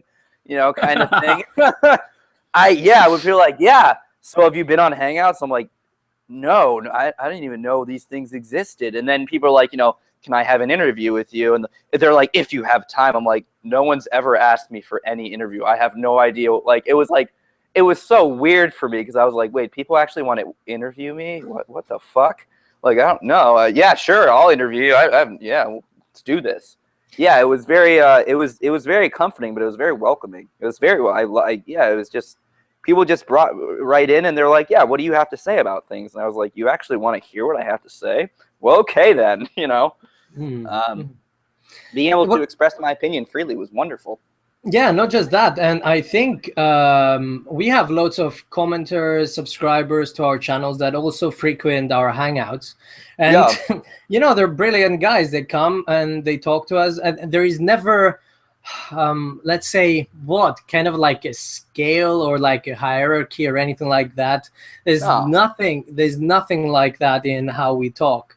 No, I mean, you know, to me, yeah, it doesn't matter, like, and I'll say this right now to all the guys, if any of you are even thinking about making a channel or whatever, like, it does not matter how many subscribers you have or you don't have, or how many comments you get or you don't get. It is about the quality of your ideas and the quality and the quality of the content you make and the things, the ideas and philosophies that you put out. If you think that you have something to say that can change even one person's life, or that will change your life just by getting it out onto the airwaves, or that can bring someone into the community, can bring the community closer, then make it. It doesn't matter if, you know, if you don't have 40,000 subscribers. It does not matter. Quality, and quality will be seen. And even if it only affects one person, that is worth it. And I truly believe that.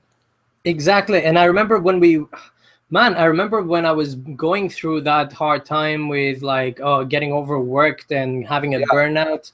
And I remember I was getting emails from people, and I was reading back through the emails where I helped people. Like, I helped individually people because I thought I had all the time in the world. So I just started, I talked to people on Hangouts for like a long time, hours at a time.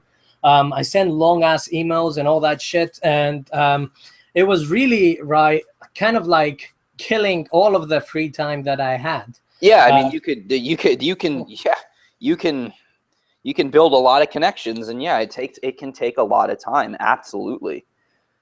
But you know, helping even one person makes a huge difference, and that's why we talk about brotherhood. And it's not just me. I think you also like the idea of brotherhood.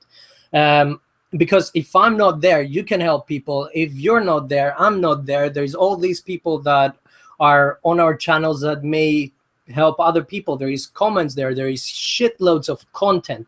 There's a lot of stupidity. There's a lot of fun. There's a lot of like serious stuff. There's so many stuff to just like, you know, get out of the difficult state that you're in. Absolutely. I view MGTOW as kind of the underground railroad. We are felt, but we are never seen. And I think that makes us the most powerful, is that we will be there. We will be there for you. We will bring men into the brotherhood. But we are never seen. We can't be attacked because there is no head to attack. There is no heart. There are no vital organs. We are constantly fluid. We adapt. We are like cells. To me, MGTOW are cells that make up a body. Together, the cells work together to make a functional body. But if you take a single cell away and you give it the right nutrients, you give it the right coaxing, you give it the right ideas, that cell can make its own body, right? We are, as individuals, we are strong, as I said. Together, I mean, we're powerful. We are unstoppable. We are adaptable, and we will evolve. And that's, I think, the power of MGTOW.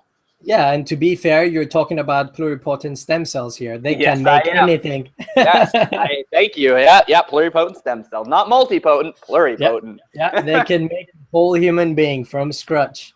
From scratch, you know. So yeah, I mean, that's it. To MGTOW to me is the underground road. We are helping people. We are doing it not by the system, not by the rules, and we will continue to do it that way, and we will continue to evolve. I think that MGTOW, if we want to, we have the power to make change, not through the conventional methods, but to innovate and make change through our own way. And that is powerful. We just have to harness that. Exactly. Well, man, that's why I like talking to you, not just because you're a geek like me. It really does help. We chat for hours for bullshit sometimes. Yeah. I'm a nerd. To all the guys, yeah, I'm a nerd. I'm not the cool kid at the party. Trust me on that one. But by saying that, you are the coolest kid at the party. Remember that, guys. Okay. Mm-hmm. Well, with Big Bang Theory and everything, we are the cool kids. Yeah, we are the cool kids. I mean, who will change the world? The nerds, the geeks, the scientists, the people that go out and figure out how the atom is actually split. You know, all those girls on their iPhones. You know, who the fuck made the iPhone? Okay, yeah, they can use the iPhone. But who made that for them? Who knows how that technology works? Who made the A7X chip, or is the A8 now? The A8 Apple chip, right? Who made the transistors? Knowing how that works, no matter how geeky it is so much more important than using it. Because if you know how it works, then you can build it, right? I mean, don't give a man, a bowl of food. Show him how to farm. Then he can make his own food from now on. Yeah. Well, I completely agree with you. And fuck, let me look at the questions. Are you hearing any noise in the background? I'm good, dude. I'm good. Not from my end. You're not hearing any noise. Nope. Excellent. All right. So, that's a question that I wanted to ask, because I also have these kind of like pressures in my life as well. Do you have any pressure from your family, from your friends, about being a MGTOW and completely giving up on marriage, on long-term relationships and all that? And if you do, which I know you do. Oh, yeah. Well, all of us do. That's how I know. I'm not. I'm not spying on you, man. I'm not outside your home right now. Although I would look and make sure that I'm not there. I see. I see. No one's around. But yes. The funny part is my mom and my dad are all for it. Absolutely. It's funny. My mom drops MGTOW when I talk to her. She drops random MGTOW stuff. I'm like, how the fuck did you learn that? Where are you going? They are absolutely for it. They don't want me to get married because they have seen, as my mother said, she's like, I've seen the modern woman, and she said it disgusts me. She said they don't know how good they have it, and yet they mistreat men and they abuse the system. She said, well, I look quite literally verbatim, where is the justice in that? And my dad told me, he said literally, quite literally, women aren't made like women are not born and made like they used to be. I wouldn't recommend it. Quite literally, he told me. It was very sobering to have your own parents tell you not to get married. I was like, holy shit. So there's no pressure there. From my some of my friends, yeah, there is pressure. I mean, pressure. Will I bend to it? No. But when I tell them, they're like, oh, I'll drop it. They're like, marriage. I'm like, yeah, I'm not. I tell them, like, yeah, I'm not getting married. I say it very absolutely, I'm not. And they're just like, oh, you just haven't met the right one yet. The usual. And I'm like, yeah. no, I'm seriously not getting married. And I tell them logically, I break it down. I'll even bring out my computer and show them, facts, statistic, evidence, empirical data. And they still are like, you're just being cynical. I'm like, the data, and to my always, I go, the data doesn't lie. You might lie to yourself, but the data doesn't lie. Not just that. I mean, think of it kind of like logically. You don't even have to show any evidence. I tried to break it down for a female friend that I have here. I told her, let's assume that I'm one of the smart guys, right? And she's like, yeah, you are one of the smart guys. Okay, let's assume that my IQ level, you know, is quite smart, and I want someone who's an equal to me, right? Okay. So You're already Xing out like the grand majority of the population. yeah, so the grand majority of the population is gone, right? Yep. Out of those, a lot of them have relationships, right? Yep. And out of those who are left, out of all those that are left, which is very minute, how many of them are in my area, and how many of them are good looking enough for me to get a boner with them? And right? how many of them are actually good people? Because you can be as smart as you want all day, but some people are just still shitheads. And they're still, you know, they're still immoral people, you know? Yeah.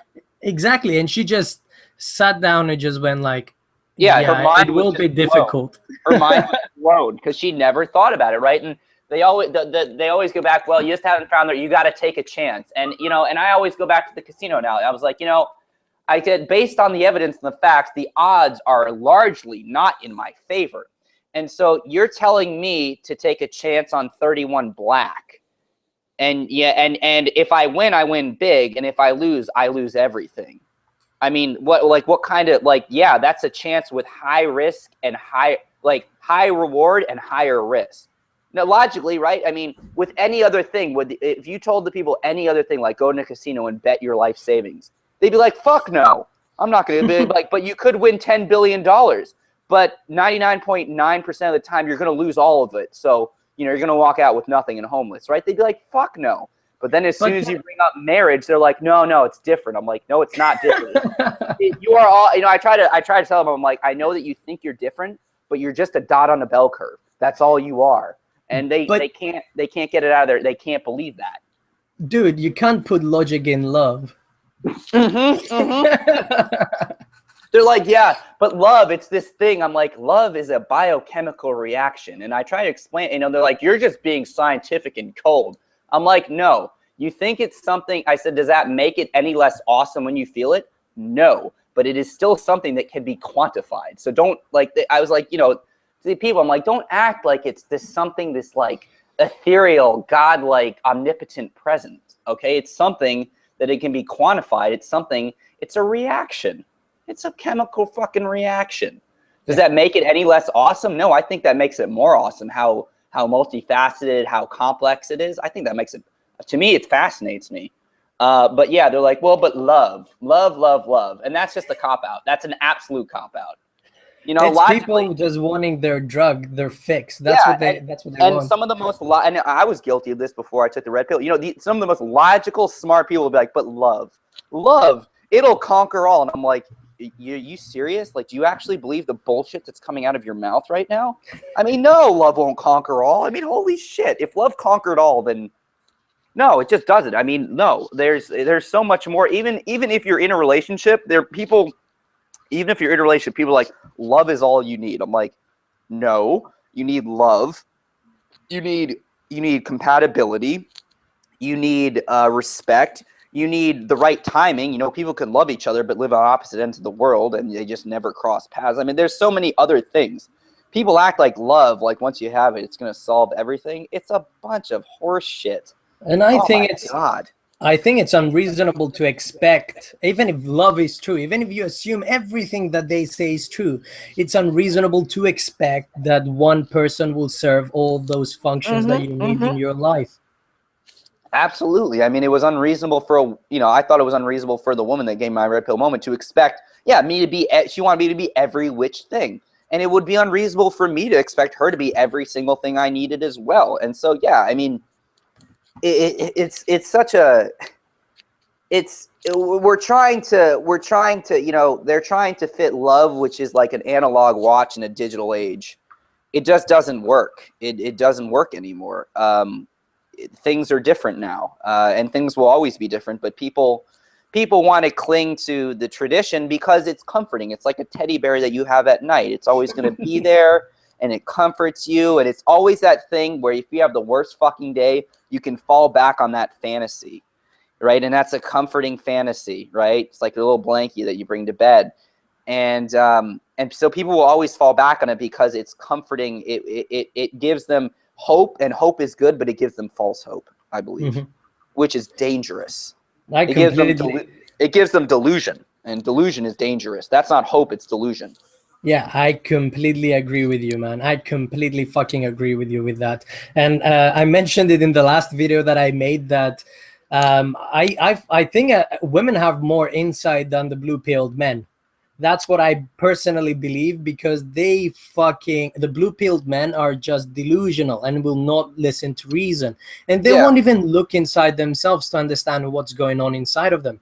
So I think that blue-pilled men are a lot more dangerous. And when you see what vaginas do, or like white knights do to other men, oh, it's awful. I mean, they will throw them under the bus almost quite literally. Yeah, it's awful. I mean, how cutthroat it will be just to get a taste. I mean, it's barbaric. It really is. I mean, it reminds me of cavemen fighting, of cavemen fighting over, mating rights to the females, honestly. And that's what it is. It really is and that type of coldness and callousness you can have for your fellow man is astounding to me. It's not even caveman behavior. I would say that it is completely ape-like behavior. Yeah, it's ape-like. It's that primitive. It's animalistic. And as a MGTOW, right? I think not only about living for myself, but yeah, I think when I look at men like that, I don't want to make fun of them. I'm like, no, dude, like I feel bad for them. I do. I some of them I know I can't help, but some of them I can help. When other guys are trying to throw them under the bus so they can get the chick, I was like, you know what? Fuck you, man. Like, how could you do that to someone like that? Like, how could you do that? I mean, that is bullying at its finest. These men need help. They're beaten down, and you're taking advantage of them because you see a weakness. And then it's exploited. And that's just it's disgusting. It really is. Yeah, I agree. I completely agree. Right, so we're reaching almost the 2-hour mark. I think we can let it run a bit longer. Sure. I'll just ask you the last question. Sure. What is your ultimate goal? I was going to say for MGTOW here, but we've talked about MGTOW. We just want to get it to the masses, blah, blah, blah, blah, blah. And then everything will change. Everything will be wonderful. That's what I want. That's what I want. What I want. Anyway, what's your ultimate goal for your channel? What do you want to see happen to your channel? Yeah, what's my ultimate goal? Shining asked me that very same thing. Really? Yeah, he did. What's my ultimate goal? I could tell you what my ultimate fantasy is. I don't know whether that'll ever happen. Probably won't. But doesn't mean you shouldn't try. Yeah. Shoot for the stars, and if you end up in the sky, you're still doing good. So my fantasy is that not only because if I were to say that my channel is going to do this, that is the ego is highly out of whack, and that gives me a savior complex, which I will fight till the day I fucking die. I'll forgive you for that, man. Just go for it. I want my channel along with other channels, because it's a team effort. I want my channel along with other channels to have the effectiveness where they can where we can literally spread red pills, not only over the internet, but in the fucking streets. I mean, where we can have real world effects, where our channel, where we have such an effect where I can be walking down the street and I can hear men whispering or people talking about MGTOW. I want the information from my channel as well as other channels. I want that to leach into the absolute mainstream consciousness. I want MGTOW to be talked about in every corner. I do. Because when it's talked about every corner, when it catches fire, it will not be able to be put out. I truly believe that. I want my channel and other channels that are, a cyber reality, a cyberspace. I want that information to be taken into the real space. That's what I want. I don't know how to do that though. I don't. But that's what I want. Yeah. I think that's what all of us want. And it's not whether it's me or you or, man, whoever the fuck does that, right? It doesn't fucking matter. It really doesn't matter. I just want the idea to get out. It doesn't mean idea by Dark Knight. I don't fucking care. Honestly, someone probably had this idea before me and they probably articulated it better, honestly. So I just want the ideas out there. I want, especially on colleges, I want college-aged men just, at fraternity houses, just talking about MGTOW, being like, dude, we don't have to go out and totally bow down to the vagina. Maybe we should just go out and not give women attention and save our money and study and do these things, right? I want that. I want that type of organic growth happening.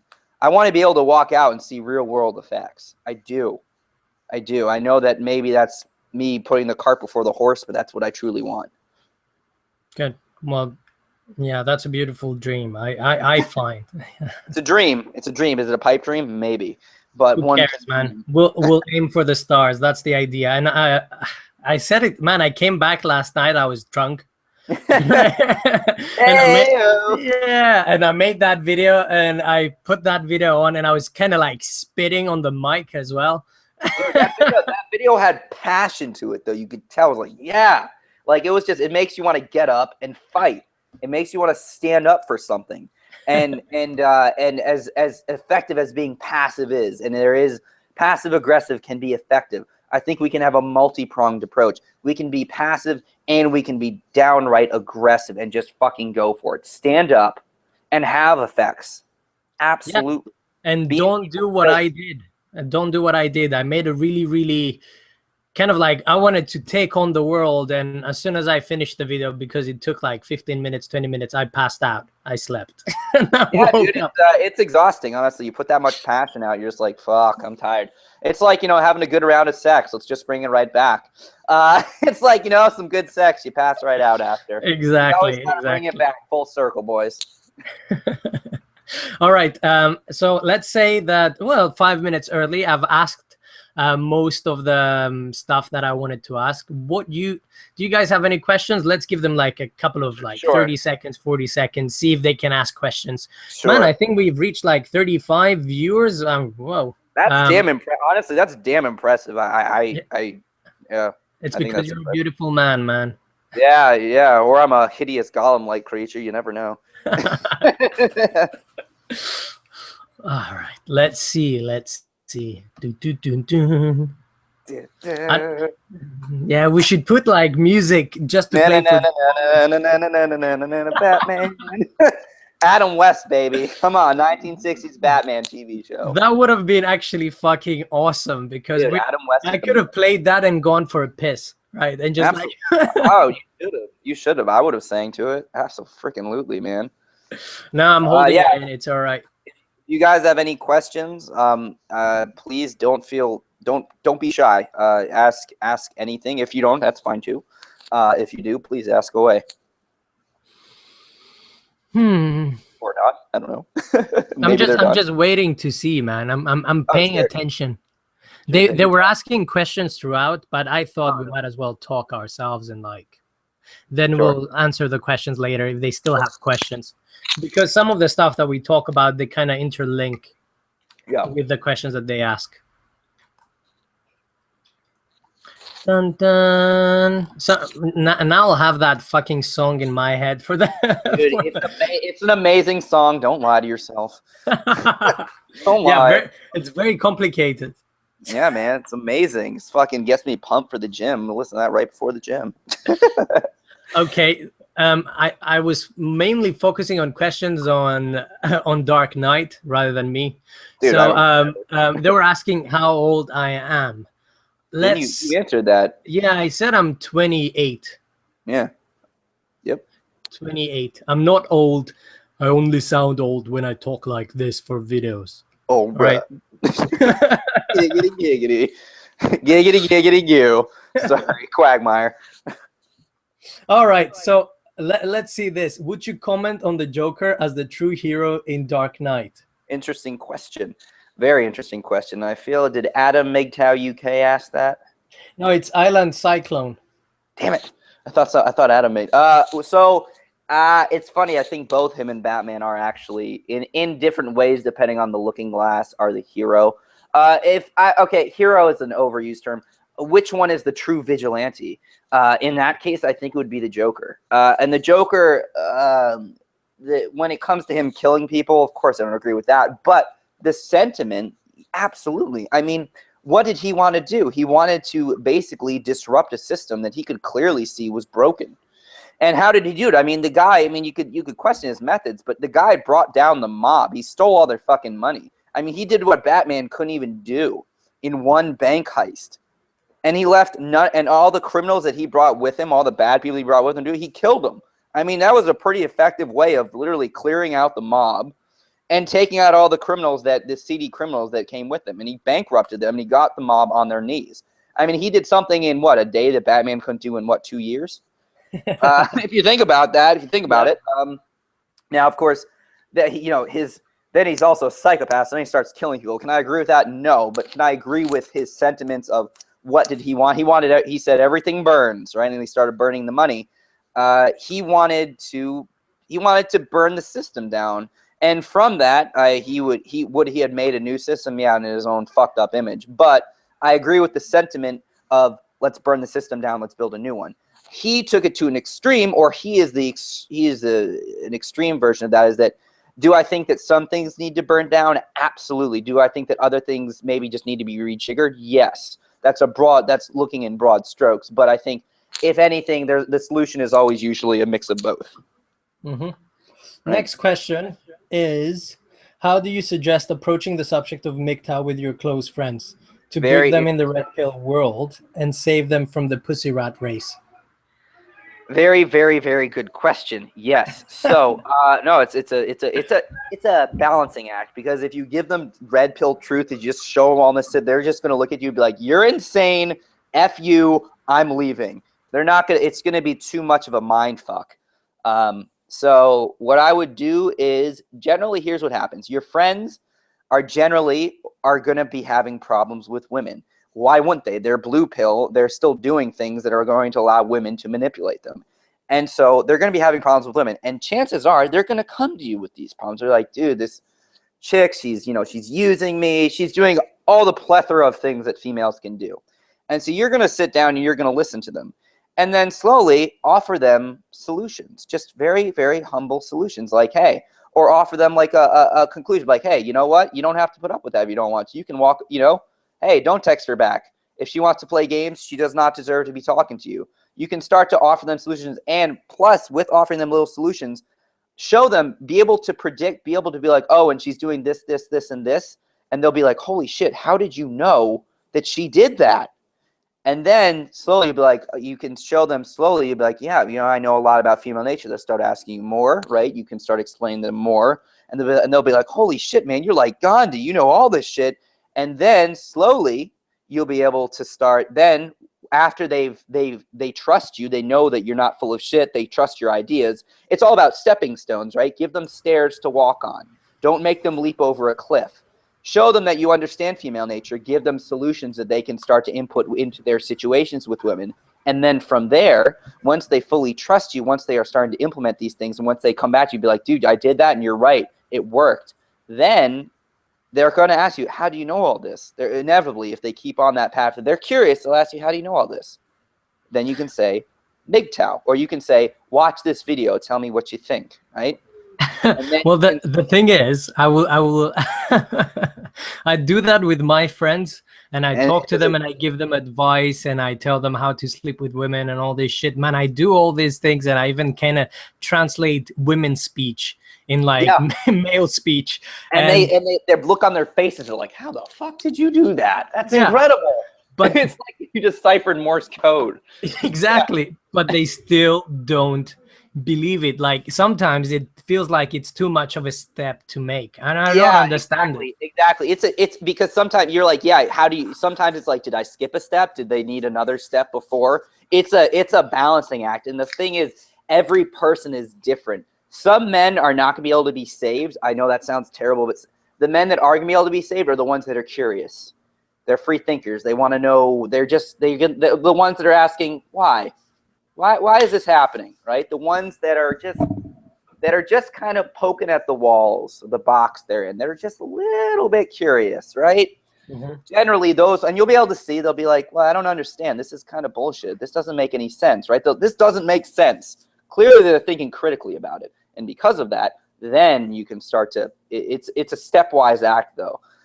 It's not one size fits all for every person. I know this sounds sexual, but be gentle, okay? Be gentle. I'll always be gentle. I use lube and everything. You and gentle in the bedroom. That's I got bullshit on that. There was another question. Yeah, I put it there. You made a video about nutrition, good food, health.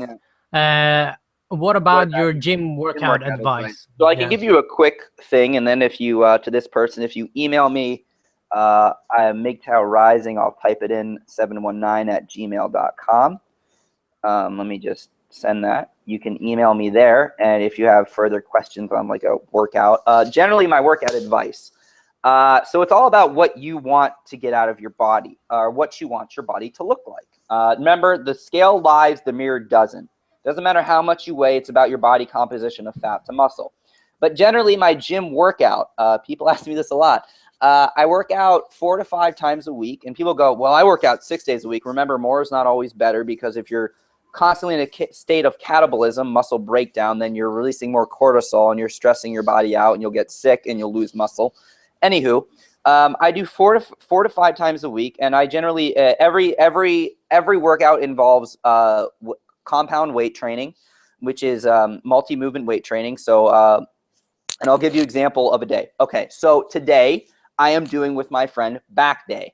What does back day entail? Well, back day, your back has one of the biggest muscle groups on your body, FYI. So you're going to have to do some very heavy lifting to get the type of stimulus that's just going to make your back grow. So what do I do? So today we are going to do deadlift. If you don't know what that is, look it. I can describe it, but look it up, YouTube it, you'll see. I'm going to be doing deadlift. I'll be doing bent over dumbbell row on a bench. I will then be doing bent over barbell row, a lot of rowing exercises. And then we're going to top it off with weighted chin-ups, wide grip. So that'll hit the lats all the way down the wings, if you will. And then we're going to end at the end, after doing heavy compounds.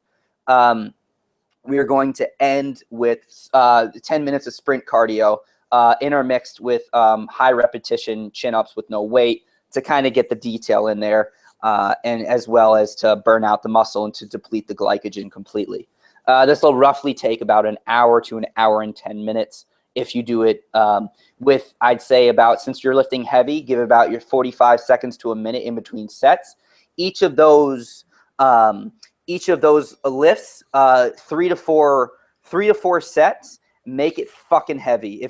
And before that, I'm saying be experienced before you do this. So if you're inexperienced, we can work with that too, so I can get you into this stuff. When I do this, I make it heavy. Why do I make it heavy? Because the back is a big muscle and it needs a very high amount of weight to get that type of stimulus.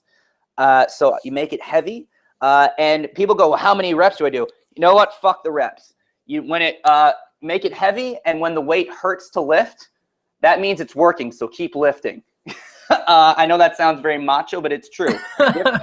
Lift past your pain threshold, because when people put a cap on their reps, they already are mentally putting a cap. And then once they mentally put a cap, they'll usually mentally give up before they're actually physically exhausted. And so because of that, I don't do reps. I just go, this is a heavy weight, and I'm going to lift it until I can't lift it anymore. And then I'm going to put it down, get a drink of water, and rinse, wash, repeat 3 to 4 more sets. So I hope that helps. That's back day. If you are curious about other day, of course, then I'll lift another day. On the next day, I'll lift my legs. Then I'll do biceps and triceps, which also hit chest. And then abs are their own day. I know this sounds vain, but I like to have their own day. I like to detail them in a certain way. And legs is also its own day, because squats reduce any man to a crying child on the floor. So legs are its own day, and I walk out of legs looking like there's a stick up my ass because I'm limping. So yeah, to the person, I know that was a very quick rundown. If you have further questions, or depending on what level you're at, we can talk about that and kind of get you into weight training. It's amazing how you can transform your body. I mean, it's incredible. So excellent. I hope that helps. Well, you're going to help me. We've been through this, and you're going to send me your work. Actually, I actually am almost done writing it up. So yes. Brilliant. Yes. Brilliant. Yeah, it's taking me a while. Stop eating pizza? Do I need to stop eating pizza? Yes, you stop that. Stop it. Right fucking now. Bad. What do you think about the DC movie about Batman versus Superman? Interesting you say that. So based off the trailer, I mean, God, I gotta say my fanboy just lit up. I mean, nerdgasm time on that trailer, I gotta say. I know that a lot of people, it's a contentious issue between fans. A lot of people don't like how Zack Snyder portrayed Superman, and I can understand that. But you have to. I respect Zack Snyder for taking a different tone on Superman, and for bringing him more into the 21st century. So I appreciate that. Did I think his execution was perfect in Man of Steel? Absolutely not. but he had balls, and for the most part, I think he pulled it off. And he did something different, and when you do something different, you're always going to have the haters. For Batman v Superman, was I initially skeptical of Ben Affleck? I mean, yeah, it's fucking Ben Affleck. But I mean, just based on the trailer, and this is what I'm going off because this is a trailer, so I can't judge a movie before I've seen it. Just based off the trailer, he's absolutely nailed the look of The Dark Knight Returns. Ben Affleck, and he's playing that big, bulky Batman, old, weathered, tattered, and they absolutely killed it in the trailer with his armor. What they're doing, though, is he's taking inspiration from The Dark Knight Returns. Is that they're actually switching it because in The Dark Knight Returns, Superman is actually used to take Batman down because the government thinks that Batman is like the wild card. But in the Batman v Superman, it's clear that the government sees Superman as the wild card and dangerous. So clearly, somehow Batman is going to be brought in to take him down, which they will be inevitably become allies. Not before they kick the shit out of each other, which would be awesome. But Lex Luthor comes in there. I think that Batman vs Superman, Wonder Woman's going to be in there. Aquaman's going to make an appearance, I believe, played by Jason Momoa. Do I think it has a lot of potential? Yes. Do I think it has a high rate of failure? Absolutely. But Warner Brothers has everyone and their fucking uncle backing that movie and all their stockbrokers. So I think it's either going to be really good or really bad. The fan in me wants it to be really good because I love comics. Mm-hmm. So that's my answer to that. I will reserve judgment. A lot of people they're like, this movie's going to suck. I'm like, it's one trailer, bro. Calm down. But sometimes the trailers are indicative of how much the movie is going to blow. Like the Green Lantern with Ryan Reynolds, those trailers were terrible, and the movie was terrible. Mm-hmm. I think the trailer is solid. I like the tone they're taking. I know that some people find that contentious, but overall, I like where they're going. I hope that answered the question for that person. He also promised me that he will do a review of the movie. This is true. He will do a review of the movie as soon as the movie's released. He'll go. Dude, are you kidding me? I'm gonna be there at like 11:59, like just like ready with my bat tape on. Fuck yeah, I'm gonna be there, man. Shit's gonna go wild. I'm gonna be screaming like a girl. It's gonna be amazing. Excellent. All right. I think let's leave it here. Mm-hmm. I really enjoyed the interview. This was fun. Thank you for interviewing me. I'm gonna have to interview you now. Ha yeah. No. Yeah. Yeah. Thank you for having me. Yeah, man, it was interesting, and I think I hope the guys enjoyed it. But apparently they did. There is a couple of people in. So glad you guys were here. If you just watch the rest of the interview, if any of you guys have missed it, it will be up on the channel.